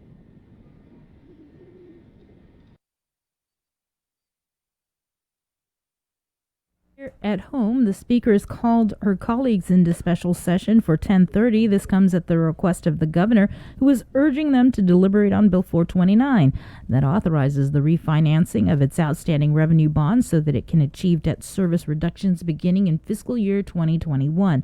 According to the governor in a letter to the Speaker, the reduction in enplanements from an average of 5,000 per day to 5,000 per month has negatively impacted airport finances and requires swift action to ensure our airport weathers this storm of uncertainty. Again, special session is scheduled for 10:30 this morning. And with more news, here now is Peter Santos. Confident good morning, everyone. I'm Peter Santos with your headlines here on The Link. The Vaccine and Antiviral Prioritization Policy Committee, or VAPPC, plans to bump up the Guam Police Department in the Phase 1B category lineup. According to DPHSS Public Information Officer Janela Guerrero, the committee met Monday night, and while they are continuing to prioritize those 75 years and older, they also recognize the Guam Police Department's workforce falls under the priority group. Public Health will be reaching out to GPD to discuss moving law enforcement to the vaccination phase. They are essential. They are frontline and first responders. They do provide that necessity, that security, and anytime that somebody calls 911, we definitely do need their protection and their security for our community. Guerrero says Public Health will be asking GPD to refine the list provided on the number of officers and GPD personnel for vaccinations. Additionally, the VAPPC discussed reaching out to both private hemodialysis centers and homebound Manamku to receive the vaccine. GVB held its final meeting of what has been a very forgettable year for tourism. The collapse in visitor arrivals due to the global pandemic has decimated the industry. Thousands have lost their jobs and many hotels have shuttered or are working with skeleton crews. In his year-end report, GVB Vice President Jerry Perez predicts it will be a while before tourism makes it all the way back. It's very difficult to see a quick recovery, and so we don't intend to expect normalized arrivals, perhaps for another 3 to 4 years. Perez says there were some glimmers of hope earlier this year, but then a second wave of the virus hit, forcing GVB to again change course. And that's what has tied us down for the last few months. And so what has happened then is GVB's resources have been changed and focused more on how to assist with containing the virus. So the whole energy and resources of GVB is aimed at helping contain the coronavirus. Perez says Guam can begin to see what he calls green shoots of tourism arrivals by the third and fourth quarter of 2021. Perez also announced the results of an economic impact assessment on recreational marijuana. It found that there would be an estimated $486 million net loss in visitor spending, and 4,000 jobs would also be lost. Of the several bills still sitting on the governor's desk awaiting action on these final days of the lame duck 35th legislature, there's one in particular that raised the most concern during floor debate: Speaker Tina Barnes' bill to enforce the tobacco tax stamp. Critics question why a third-party private vendor should have the power to regulate and enforce tax collection, because that's the specific legal mandate of the Department of Rev and Tax. Here's more. Rev and Tax has been seeking support for enforcement of the tobacco tax stamp law, not only to stifle the importation of unregulated cigarettes, but to stop tax leakage. Speaker Barnes' bill would authorize private enforcement of the tobacco tax. In other words, it would allow a third-party private vendor to enforce DRT's mandate. Mr. Chair, we are all trying to find ways to bring more needed revenues, especially during this time when the government is operating bare bones. But is the solution worse than the problem? Taxation Committee Chair Sabina Perez raised the issue with DRT Deputy Director Michelle Santos. Whichever vendor is awarded this contract would be allowed to draft additional rules and regulations. Do you see this as a conflict of the Organic Act? I'm not sure, Senator Perez. I'm not sure. It's real, unusual for a third party to enforce and collect and even draft rules and regs. So that's why I'm saying if we're able to, have some flexibility and control it, then I'm for it. We could use all the help we can get. Senator Therese Terlahi also questioned how much the third-party vendor would get paid. Originally, it was estimated at $4 million, but after a last-minute amendment by Speaker Barnes, a new percentage cuts that to about $1.8 million. Still, Terlahi argues that's not really the point. Why not just support DRT in fulfilling its mandate? Any additional revenue that we are able to bring in, and we are going to pay that, part of that, to a vendor, as opposed to helping revenue and taxation with a few $100,000 to implement all of the enforcement the regulations that it's mandated to do. She also questioned DRT's apparent flip-flop. It's the same bill, and those issues that you opposed at the last hearing, they're going to continue to say you agree with this bill, and you have said there are many unknowns. And so I just feel this is a very concerning process, Mr. Chair. And it's very disturbing to me that they hadn't even reviewed the new bill, and they come today and say, after we met with certain people, we now agree to this bill. The bottom line, says Perez. So what the Organic Act states is that it's the executive branch that has control over taxation, and to allow a third-party vendor to be in charge of those rules and regs, I think, definitely infringes upon that. The bill was passed on December 17th by an 8-6 margin and awaits action by the governor. For Guam's News Network, I'm Nestor Lecanto. That's the news for now. We'll see you all at 6 tonight.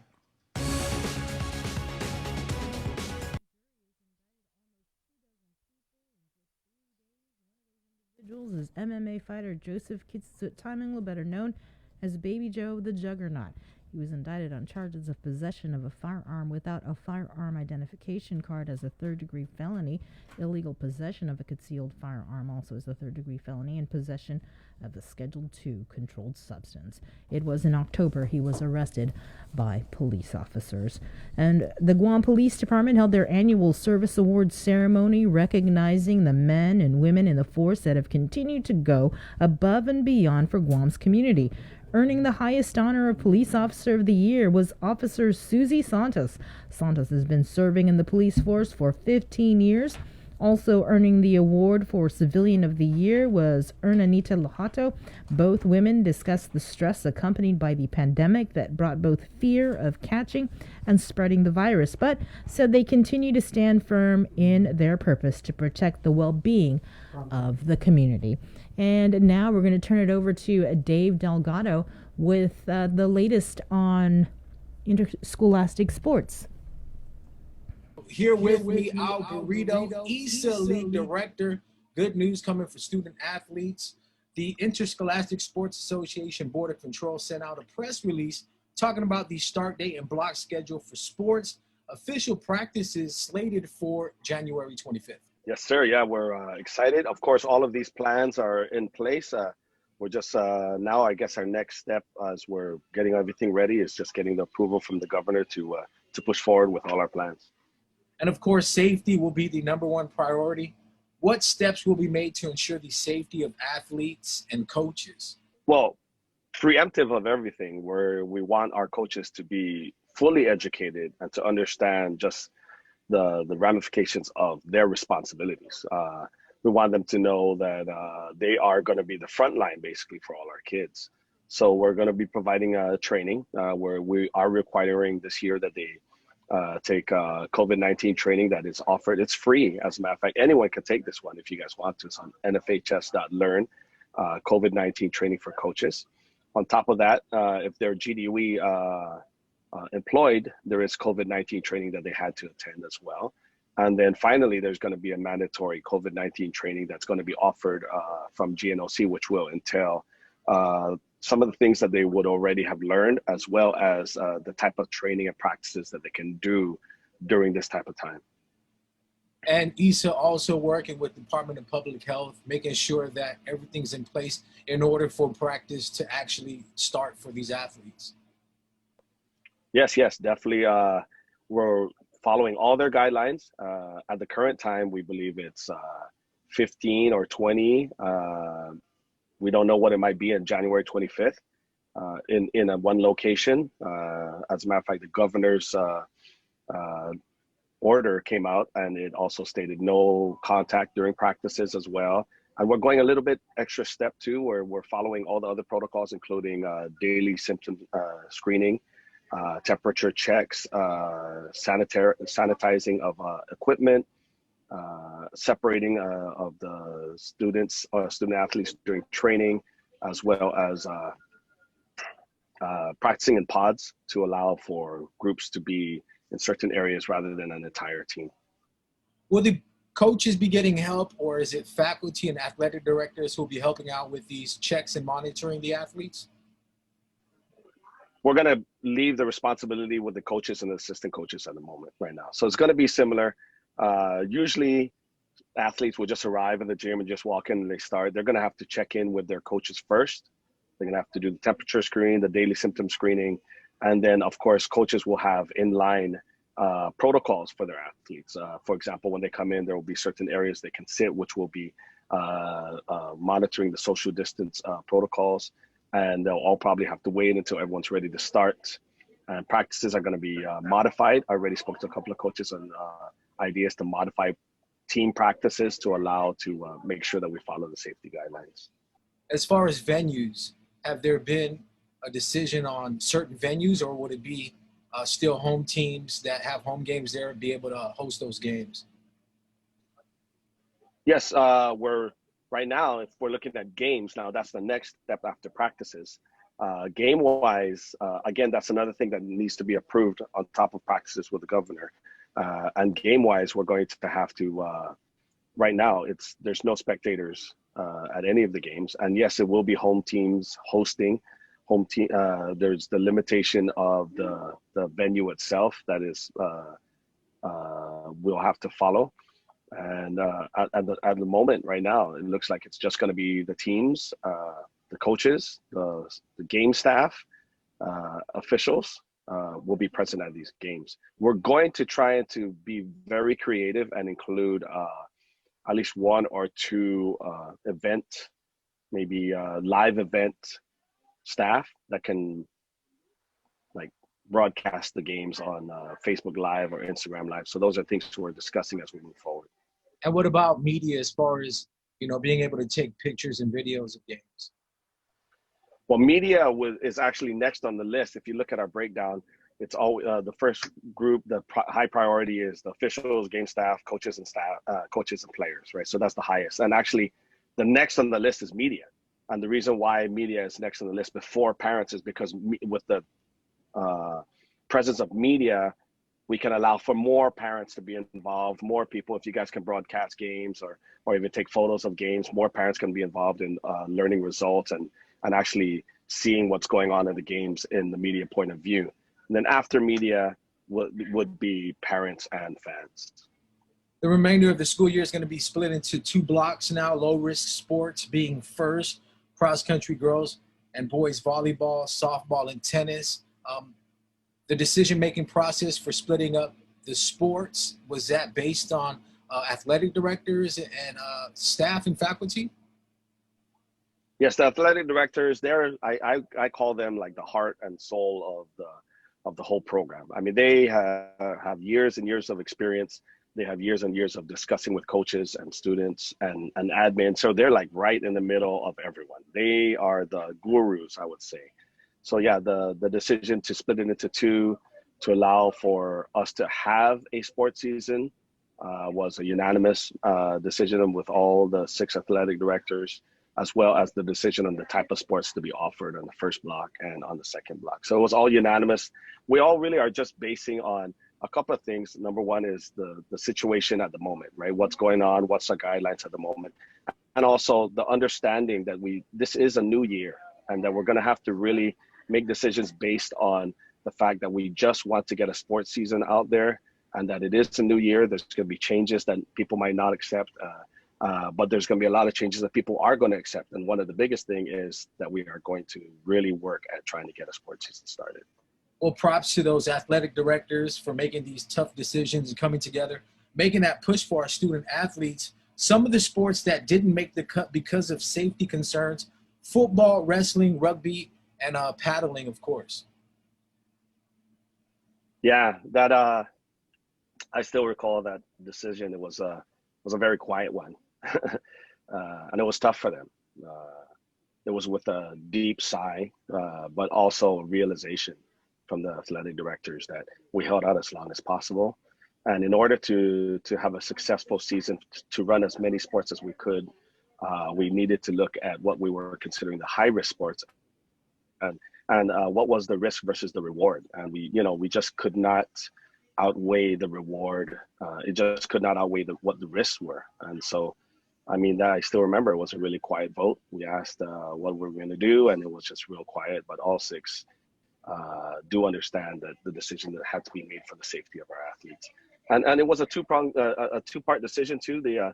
One of the things was we really did want the athletes to have an opportunity early on to know what was going to go on through the school year, because if we had waited after block 1 to try and see, then a lot of these maybe football, wrestling, or athletes might have wanted to do something during block 1, but they were waiting for block 2, and we didn't want to put that on their table. We wanted to give them as much notice now, so that if they were planning to go to apply for schools and so forth and use their senior season stats and so forth, that they know that now they would have to apply and use their junior season stats if possible and say, hey, this is what I've got. COVID affected this, which the entire world is going through that. And so we wanted to give these guys enough notice. We felt it's our responsibility to make sure that they had enough time to make those decisions. So this year's season is going to be a 6 to 7 week schedule. It doesn't seem like there's going to be any interleague play with IIAG, but what's the response been like with student athletes reaching out to their coaches and, asking about the season and how many games will they be having? Well, right now, I'm thinking most of the responses are, what do we do to start? So most of the questions are, how can we start? And we do know some coaches that are already reaching out to their athletes and giving them workout plans on their own that they can do between now and January 25th. Because January 25th is when the first time that the teams would be allowed to meet officially and to go through all the protocols that we just spoke about. Game-wise, we do have a tentative schedule that's actually going to go out first to the coaches, and then we'll that might make it out to the media as well as we look through it. But we do have tentative schedules to go with those sports too. So the athletes will get a chance to see those in due time as well. And I think the main thing too is just having the parents, relax a little bit, stay calm and just wait it out, because as long as we get our athletes onto the playing field first, then I guess the next step would be allowing the parents in. So they definitely have to be a little patient. Oh, yes. I mean, we're all following that same mantra, be kind, understand that it's a new year, understand that there's going to be changes. We're not going to make everybody happy, but we want to make sure that we do provide what our job is, which is a successful, safe league to get our kids out there. We need them to get out there as soon as possible. I think IAG did mention that. Terry DeBow did mention that as well. They follow the same feelings that we have, which is we want to get our kids out there and participating and playing as safely as long as it's safe. We want to be able to provide that for them. And for more information, where should students and parents be checking out as far as social media, just to get the latest update? Okay, well, we will be, we sent out press releases, and we will be updating our ISA social media as well with as much information. But the best information that they can get is directly from the schools. They should get a hold of their athletic directors, their coaches. They should get a hold of the schools themselves. They should fill out their ISA student packets already because just to play sports, you're going to need to fulfill certain things, just like the same requirements it would be to go to school. You'll need to have your PPD updated. You would need to have your physicals updated. You would need to make sure that all of those things are in line before you participate. So yeah, the schools would be the first line. And anything in particular coaches should be aware of when applying for positions? No, actually, we're trying to keep it as streamlined as possible, as simple as possible. The only thing we included, again, this year was the COVID-19 training. And we're going to really put a lot of emphasis on that coaches need to take their time. It would be nice to have a season, but it's going to be even more nice to have a season where without any incidences and we went as smooth as possible. As a matter of fact, we are even engaging officials now, starting to discuss with them what they would need to do, what kind of things that we're expecting from them. GU Self-Storage, conveniently located near the Harmon McDonald's. We offer affordable rates, online payments, and auto bill pay for your convenience. Plus gate access daily from 6 a.m. to 9 p.m. Call us today at 648-7867 for more information.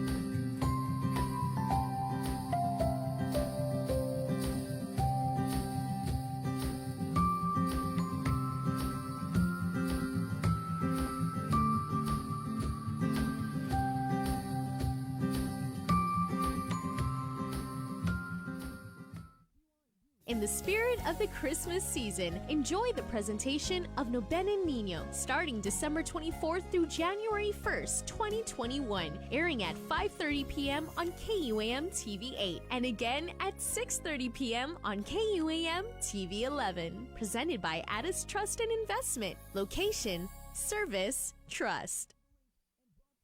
Pastor Matia, wishing you a Merry Christmas. Happy holidays and stay safe. These special season's greetings from our troops is brought to you locally by McDonald's of Guam and KUAM Communications. We're doing a good job, Guam. In the past couple of weeks, we've managed to keep the CAR score below 5. Together, we rose to the challenge when the governor asked us all to strive for 5. In the past couple of weeks, we've not only brought the CAR score way down from being in the high 40s to below 5, we've shown the governor that we're capable of altering the course of this pandemic. We were on a path to uncertainty, but now because of all of our actions, we're doing better. But better doesn't necessarily mean that we are out of the woods. We still need to watch our distance, wash our hands, and wear our masks. So please keep striving, Guam. We got this.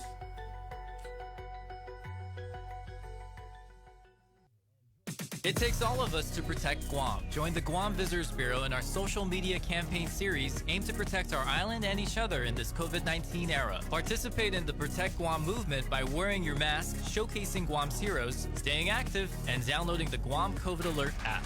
Post and share your content with us. Use the hashtag #ProtectGuam, and you could win $100. It's that simple. Check out visitguam.com for details. Let's reclaim our lives, our economy, and our tourism industry.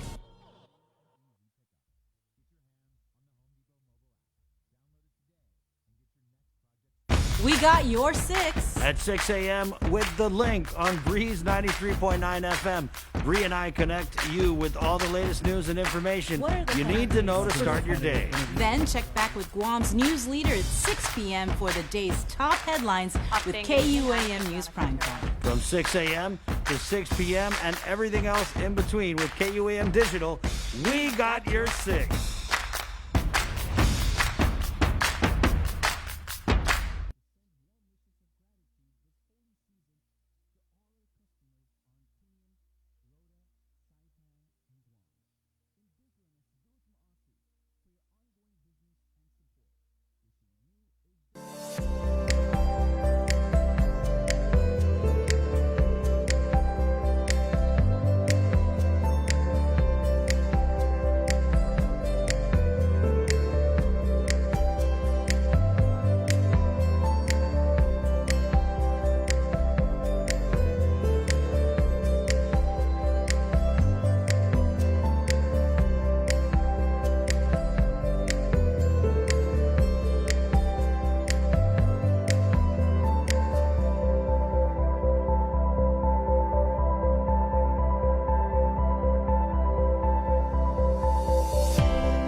We got your 6. at 6 a.m. with The Link on Breeze 93.9 FM. Bree and I connect you with all the latest news and information you need to know to start your day. Then check back with Guam's news leader at 6 p.m. for the day's top headlines with KUAM News Primetime. From 6 a.m. to 6 p.m. and everything else in between with KUAM Digital, we got your 6.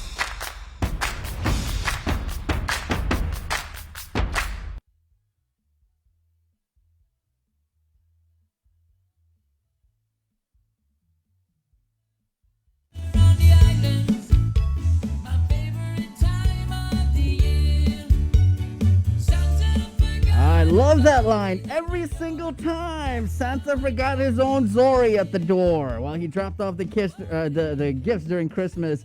9:30 in the morning, and we are back here on The Link. Man, what a show today. We've had lots of information, and Bree could tell you that because it was so much information. You know, we talked to the senators, but then we talked with Crystal and then John Fernandez. That was a lot of information to digest. But, you know, at the end of the show, and I love this part of it because we just get to just relax, unwind, and then just make some drinks. Right, and we are actually going to prepare you, give you some tips on how you can celebrate, you know, at home, really, for New Year's Eve, for those of you who are homebodies like myself. And so we are enlisting the service of Kim Gogui. She is the marketing director for IWS and IBD. Good morning, Kimmy. Morning! You look so festive. Well, you know, we're doing New Year's Eve at-home cocktails, so let me look the part, right? And she's even got us. We've got our party hats on. So thanks again. So she's going to give us some cocktail ideas. Hopefully they're super simple. So, you know, we can do this. All right, let's start with what? What are we starting with? We are going to start with something simple, sparkling wine. Okay. It's a Moscato.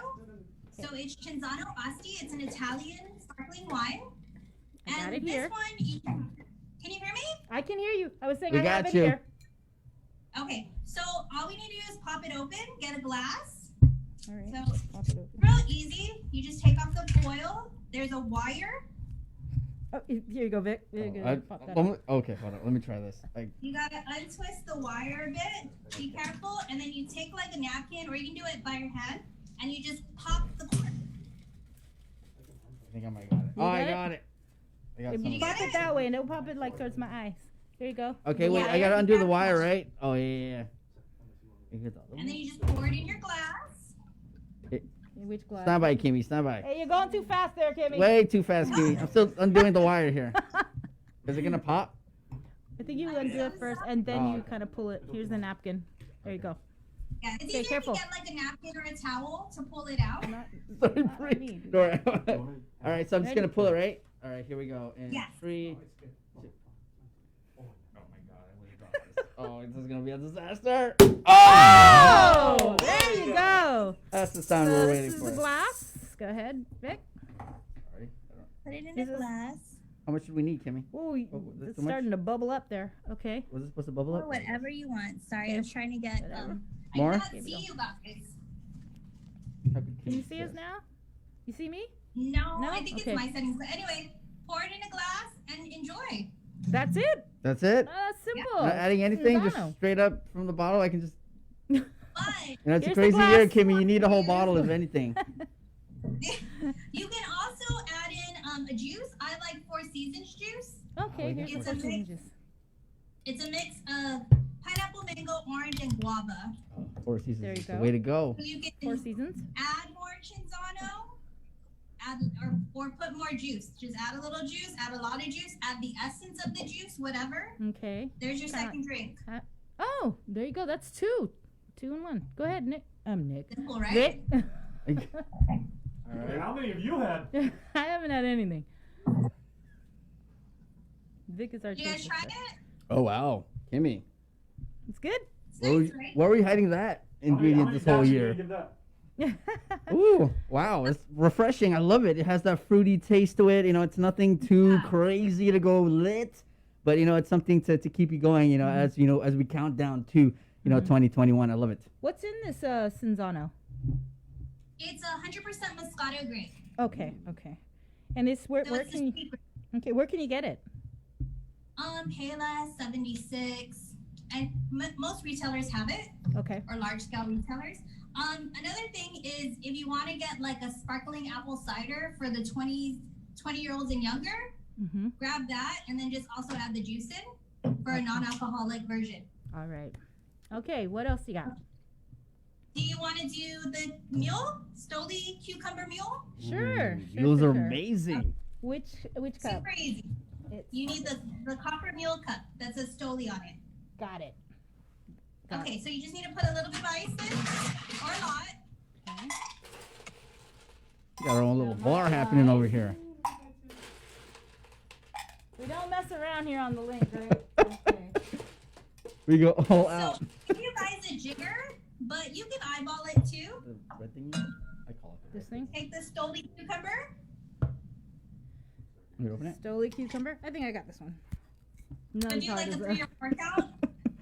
1, 2, 3, 4, 5, 6, whatever. Bree's like, never mind, I Okay, got so this. just 1, 2, 3, 4, 5, 6, 6, 7 7, 8, for 9, extra. 10. Okay. Get the Stoli ginger beer. This is probably the best ginger beer I've ever tried. Okay, Stoli ginger beer. Right here. Pour it in to the top.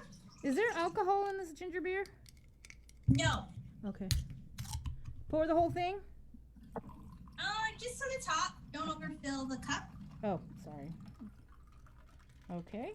You should probably use fresh lime, but I couldn't find any last night, so I brought real lime juice. Do like a squirt or 2. All right, 2 squirts. That was much more than a squirt. Okay. That lime hemorrhage. Food I gave you, stir it up a bit. Okay. Oh, yeah. ASMR happening over there. Okay. And then just garnish with a cucumber and a mint leaf. Cucumber and a mint leaf. Okay. And then enjoy. Cucumber. Super refreshing. And a mint leaf. You just stick it in there, right? You don't have to mash it up or anything. No, stick it in. I don't know if I should say that. We are talking about alcohol, all right, people. Okay, put that in there. Hey, and Kimmy, the more drinks that Vic has, he's gonna do TikTok dances. Oh man. This one I'm gonna try. 'Cause I'm gonna try this one. So Stoli cucumber is a very refreshing vodka. Like you just feel so refreshed after drinking it. He's like, oh yeah, this is it. It's my drink. Watch out, 2021. Here we come. Stoli cucumber mule. Now this is really easy. So it's 2 parts Stoli cucumber vodka, 4 parts of the Stoli ginger beer. There you go. Yes. The fresh lime juice, and if you don't have fresh limes, you can always use this one. And then garnish with cucumber and mint. And you could really taste the cucumber and the mint. And It's nice and refreshing. It is. It's good for, like, if you're at the beach, right? Right? Or just on a hot day. Yeah. I like it. But Kimmy's like, it's good anytime, actually. He's like, take one more sip. It's got to be something I'm missing in there. It's got to. It's not just for New Year's, people. Exactly. All right. Stoli Okay, cucumber we're gonna mule. What's next? to the X-rated fusion liqueur. X-rated. Ooh, we're going X-rated at 9:30 in the morning. X-rated. Look at this. This is so pretty. A Yeah, so sensuous. this is a vodka-based liqueur. It has hints of blood orange, mango, passion fruit, so very tropical. Even the description, a sensuous fusion of ultra premium fresh vodka Wait, keep of saying Sicilian blood orange mingling with mango and passion fruits. Wow. Mingling. Wow. Okay, so just pop this. I read the label, but thank you. This isn't going to pop So open, we're right? doing something- I need you to get the mixing glass and then a coupe cup, or coupe glass, sorry. Mixing glass. Here you go. Vic, you can go ahead and mix this one How up. sensuous is this drink, Bree? I don't know. I haven't tried it. All right, so what am I doing, Kimmy? Okay, so fill up the mixing glass about a third of the way with ice, Gotcha. more or less, whatever. And we're gonna eyeball it again. It should be 2 ounces of X-rated fusion liqueur. So that's like this 5 count. 2, 3, 4, or more, whatever. It's 2020, so. Ice. There you go. Check. All right. We're still on ice, Kimmy. Okay. Okay, ice. Well, slow your roll, Vic. I'm just following Timmy, dude. Wow. All right. He put in the X-rated. Okay, now you need a can of 7-Up. A can of 7-Up. There you go. Pour it in. How much do Or we less, need? whatever you want. Take a spoon. Stir it. Wow, I Vic. think I need a little more X-rated. You didn't even try it. Hey, do we need more? I know, but Okay, I guess. looking at the color. Okay, what color should it be? It's like nice Oh pink. my God. Vic really, He's ready to get nasty. Okay, Kimmy, I know you can't see X-rated. this, My but Vic God. really likes What? X-rated. I'm just making it as the same color as Kimmy's. Wow. It's operating. Okay, guys, what are we on? Uh-oh. All right. Oh, what's So that? what's next? You need a strainer. Did you mix it already? Yeah, he mixed it. Okay, you need a strainer. It looks like this. What, we Has a got- little we got- mess we up got. from it. Okay, we got a strainer here. All right, strainer. Then you just pour it into your coupe glass. One more time. Cube. Pour it in. Coupe, your coupe. Cube. What kind of glass? Coupe. Oh, yeah. Coupe. Coupe. Sure. I think Great Gatsby. This one. There you go.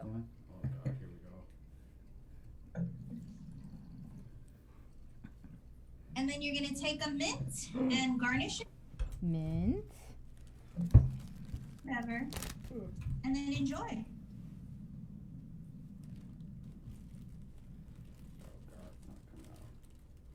Just Are you guys enjoying it yet? Not yet. There you go. Looks pretty there. There you go. All right, Vic, get your freak on. X-rated. Oh, I'm trying this out. Okay. Right there. Show them your pretty and pink There you go. Nice and X-rated pink. drink. Hey, pink drinks are for guys too, okay? That's right. Real men drink pink. Jason, would you like to drink? Cheers, Kimmy. Cheers. Wow. Is it sweet? Mm-hmm. Can you taste the mingling mangoes in there? It's there. It's And then I there. love the mint to top it off with because it kind of gives it that fresh, that freshness. You know, as you know, you add the mint to the mule, it gives it that nice fresh. You know. How many dabs do you give that, Vic? I know, but I'm thinking of 5 Wow. dabs on that. That's That's a five good. dabber. Talk about a refreshing drink. And I love these drinks, Kimmy, because you're not trying to get people, like super drunk and crazy. You're trying to get them to enjoy the time as we start the countdown all the way to 2021. Because it's not too crazy drinks. It's nice chill drinks. I love it, Kimmy. All right. You know what I mean? With everything that's happened this year, I mean, we just want to make sure like you're appreciating the moments that you have. And it's not about getting messed up. It's about enjoying your New Year's Eve. Exactly. And these are enjoyable. So what do we have? Ready? Got 4 cocktails. That was 4? 1, 2, 3. No, Cinzano was 2. Then we had the mule, and The then mule, yeah, that was 4. And Well, which the one? Cinzano was a twofer. 2 for 1. All right, so that was the X-rated fusion fizz. Yes. All right, next. We're gonna do this Stoli cucumber spritzer. Stoli cucumber spritzer. All right, so. So this kind of marries my 2 favorite things, spirits and wine. Mm-hmm. You're gonna need Stoli cucumber. You're gonna need Prosecco, which is a dry sparkling wine. Prosecco. And then you're gonna need lemon. Lemon. Yes, Okay. it's a little bottle. Got it. It looks like Prosecco. Okay. Okay. So fill up this glass, the stemless wine glass. This one. Halfway with ice. Halfway with ice. Okay, I'm gonna measure this one just to show people that you can measure. We're still at ice, Kimmy. Okay. Slow down, Kimmy. We're like, wait, what? We're still on ice. All right, we've got the ice. There you go. Okay. Okay. So your jigger. This is called a jigger. Jigger. And your Stoli cucumber. Get vodka. jiggy. There you go. Get jiggy with it. All right. Okay. How many jiggers? And then you're gonna do The red one is a jigger. So you're Okay. gonna do about Two. two cupfuls. So 1, Okay, 1. 2. Don't fill it up all the way. Oh. Too late. Okay. Oops. Okay, so Okay. about half for the second one. I guess I'll be nice with the second one. Okay. Okay. Then you're gonna open up your Prosecco. It's a screw cap, so it should be easy to open. This one? Alright. Okay, pour it to the top or roughly around. It should be the whole bottle. Give me a second. Okay. 2020 was a crazy year. Just go ahead, whole bottle. The whole thing.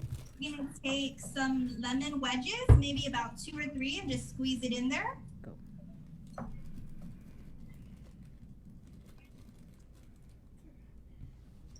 Alright. This is so cool. Who would have thought that we would be mixing drinks virtually? We're having a virtual party right now. Pretty much. Getting a lesson online. And just stir it in the glass. I don't know if you guys can see that. Definitely, we can see it. I'm not good with glass. I can smell the You're lemon. just gonna take some of these lemon wheels, if you will, Lemon wheels. and then just kind of garnish your glass, and then put one more mint, and enjoy a Stoli cucumber spritzer. Okay. Wait, was there supposed to be cucumber in this? No, Oh, Stoli it's the vodka. Okay. And your mint. Oh, here's the mint. And then enjoy. Cheers, guys. Stand by, Kimmy. Wait. Hold We're on with the still in cheers. mint, girl. Oh, I'm sorry. This is good. Oh, there you go. All right. You can really I think the spritzer brings out the cucumber flavor more than the mule did. Okay. Here you go. Here you go, Bree. No, go ahead. No, go for it. Okay, Go I'll for try it. this. Okay. It's very cucumber. This is also refreshing, and I can really taste the lemon. How many lemons did you squeeze in this? Just one. Wait, Maybe you need to just stir it up a bit more.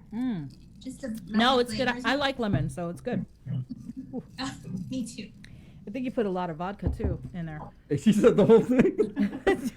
I was just following. But no, you would think like vodka and wine, it wouldn't go together, but it actually it's really good. Ooh, what time is it? All right. 5 o'clock somewhere in the world, Bree. Yeah. All right. Okay, Kimmy. Okay, are we down to the last one? Okay. So I gave you 2 types of Pomeray pop. See it here. So this is just their cute packaging. It's champagne. Pomeray is a champagne brand. Mm-hmm. So fun fact, champagne and sparkling wine are produced in the same method. The only difference is champagne comes from the Champagne region of France. So that's why it's a little bit pricier Okay. than a sparkling wine. All right. So which one do you guys want to open, the pink or the blue? Let's go with pink. Whichever one will make us more French. Ho, ho, ho. Okay, so the pink is a rosé. I haven't even had anything to drink and I'm like that. It's made from Pinot and Chardonnay grapes. All right. Actually, both of them are, but this is a rosé. I'll do the blue while you guys do the pink. Okay.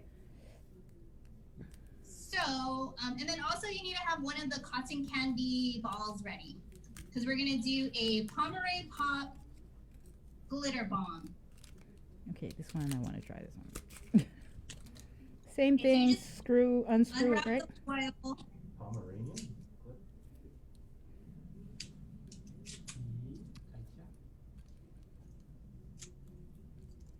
And then you unwrap the Unscrew wire. it. Okay. Okay, a little bit nervous here. Let's get popping. Pop! Pop! Oh, I can't even get this thing pumped. Got this. Okay, did you pop it yet? Trying. Did you pop those bottles? It's on the way. Got it. Oh! Hey! Happy New Year! All right. And then just pour it into the Pomeray champagne glass. Okay. Is this It a looks like special wine glass. way to pour this? Do I need to tilt the glass or anything? straight up. Okay. No, it's not like beer. Okay. Just be gentle with it because it's champagne and it's so fancy. The whole thing, right? Yes. It's only a 180. It's about a 6-ounce bottle. Okay. So let's go with pink cotton candy. Okay, and then you just need to open up your cotton candy. Oh, nice. So this is cotton candy filled with edible glitter. Wow. Cotton candy Where did you came get from- this? Hold it up. Where did you I get got this? it from a vendor called Cotton Clouds. Candy Clouds, I'm sorry. Nice. And I put edible glitter inside. You can probably find edible glitter at ERC Hardware in Derrida. Mm-hmm. I can't even So I see the just glitter. kind of wrapped the edible glitter with the cotton candy. Are you ready? I'm ready. 3, 2, 1. Oh. All right. Talk about a show. Okay, you know And what? it's glittering, guys. Yeah. It's it sparkling. is.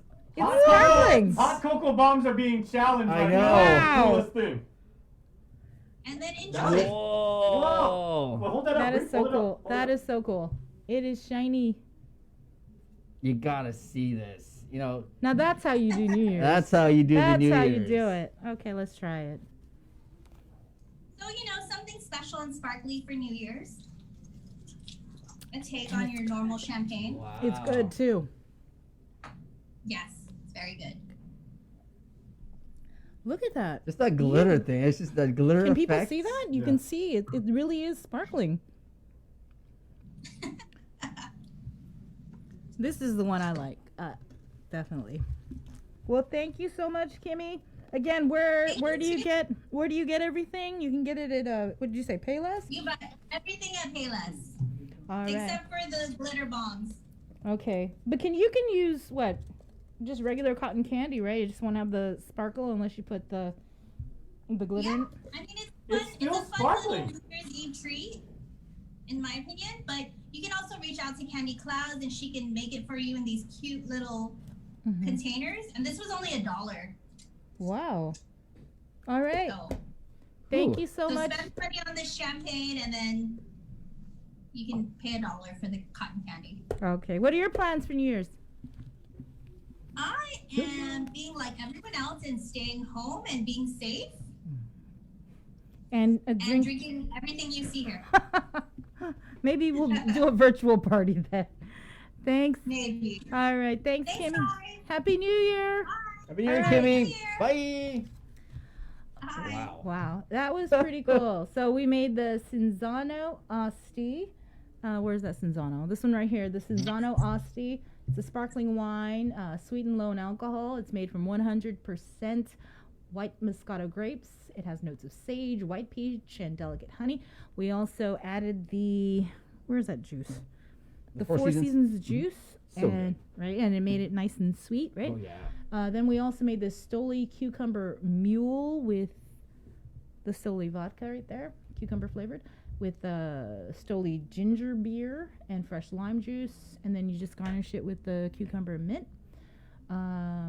We also made the Stoli cucumber spritzer, 2 parts Stoli cucumber, prosecco, that's the wine, and lemon juice, and then we garnished it with a mint sprig. This one I hear is really good. Your speech seems to be a little labored right now. A slight bit slurred. I gotta ask you, Bree. Yeah. So if you were to make these 4 drinks on New Year's Eve as we get ready to do the countdown into 2021, what would be the order of the drinks you would drink as we count down? Which one would you start with? Which one would you end with? Oh man, I would probably start with the mule. I was gonna say the same. Yeah, the mule. This one, it's really good because you're just starting out and feeling a little refreshed. It's the beginning of the party, right? Then I would probably migrate over to the spritzer, and then to the Asti, the Cinzano, and then of course just to ring in the new year, it would be the glitter bomb. Nice. So. I'd pick the same order as well. Yeah. Wow. Well, I forgot. I probably would have this somewhere in between because I didn't get to try it. It's but- really good. The X-rated. You know, when we see those, you go into bars when it was open. You see those, and you would think like only, you'd see that and like, oh, it's nothing. But it's a really good drink. It's nothing. I would think like, oh That's man, something. That will definitely get you to where you need to get to, if anything. That's like X-rated. When you see that, it's like, get your freak on. What better way to ring in the new year than with some X-rated? Right, everybody. So please. I got a question. Yes. Can I have the leftover cotton candy? Yeah, you would ask for that. You sure you don't want? You can have You it. need to try the thingy, You can Jace. have it unless you try it with the Pomeroy. You gotta have Okay. the Palmer That cotton candy was champagne glitter bombs. Right. All right, everybody. That is our show here on the link. But thank you all so much for joining us. Don't forget, we'll be back here from 6 to 10 again tomorrow. Please, if you are going out and partying for New Year's, please be safe. Really, you should be staying home and just enjoying the time with your family. And we've kind of already prepared you what you can do. Yep. You can get it at Payless. It's super easy to make. So we're going to leave you, right, Vic, with? We got another edition of the Holiday cheer. Oh my gosh, you're just losing your mind over there. holiday cheer with Joe Guam. Let's leave you with this one. What was that, Jace? Oh, it is Joe Guam. Yes, Joe Guam. All right. So, guys, thank you so much for an awesome show. Thank you, guys, and we'll see you tomorrow. Bye. Half a Day Holiday Cheer is brought to you by Guam Windward Memorial.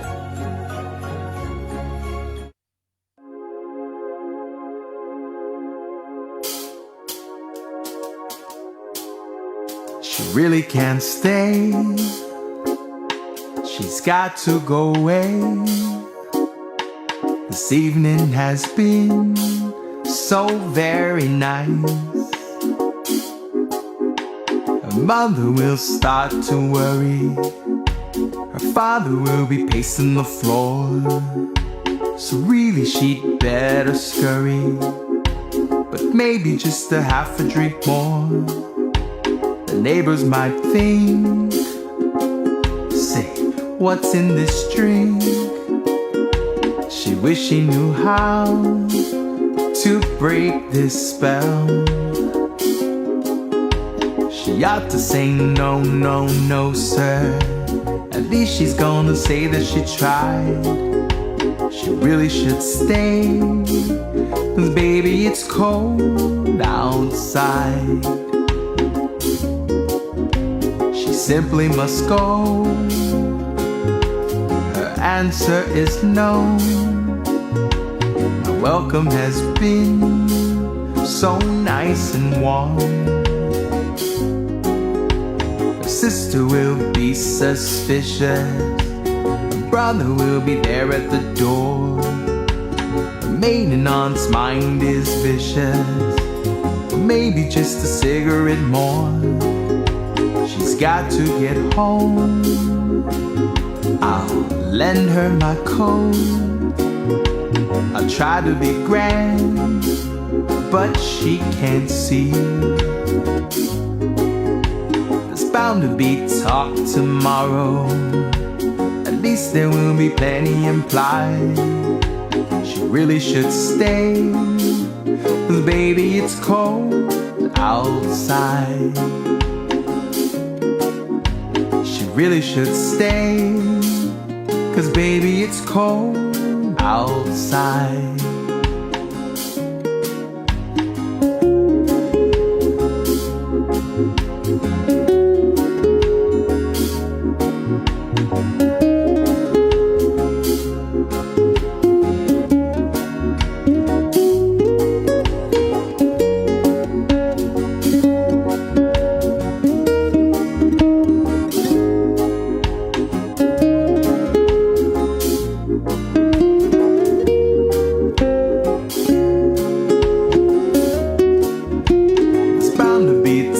Tomorrow, at least there will be plenty implied. She really should stay, 'cause baby it's cold outside. She really should stay, 'cause baby it's cold outside.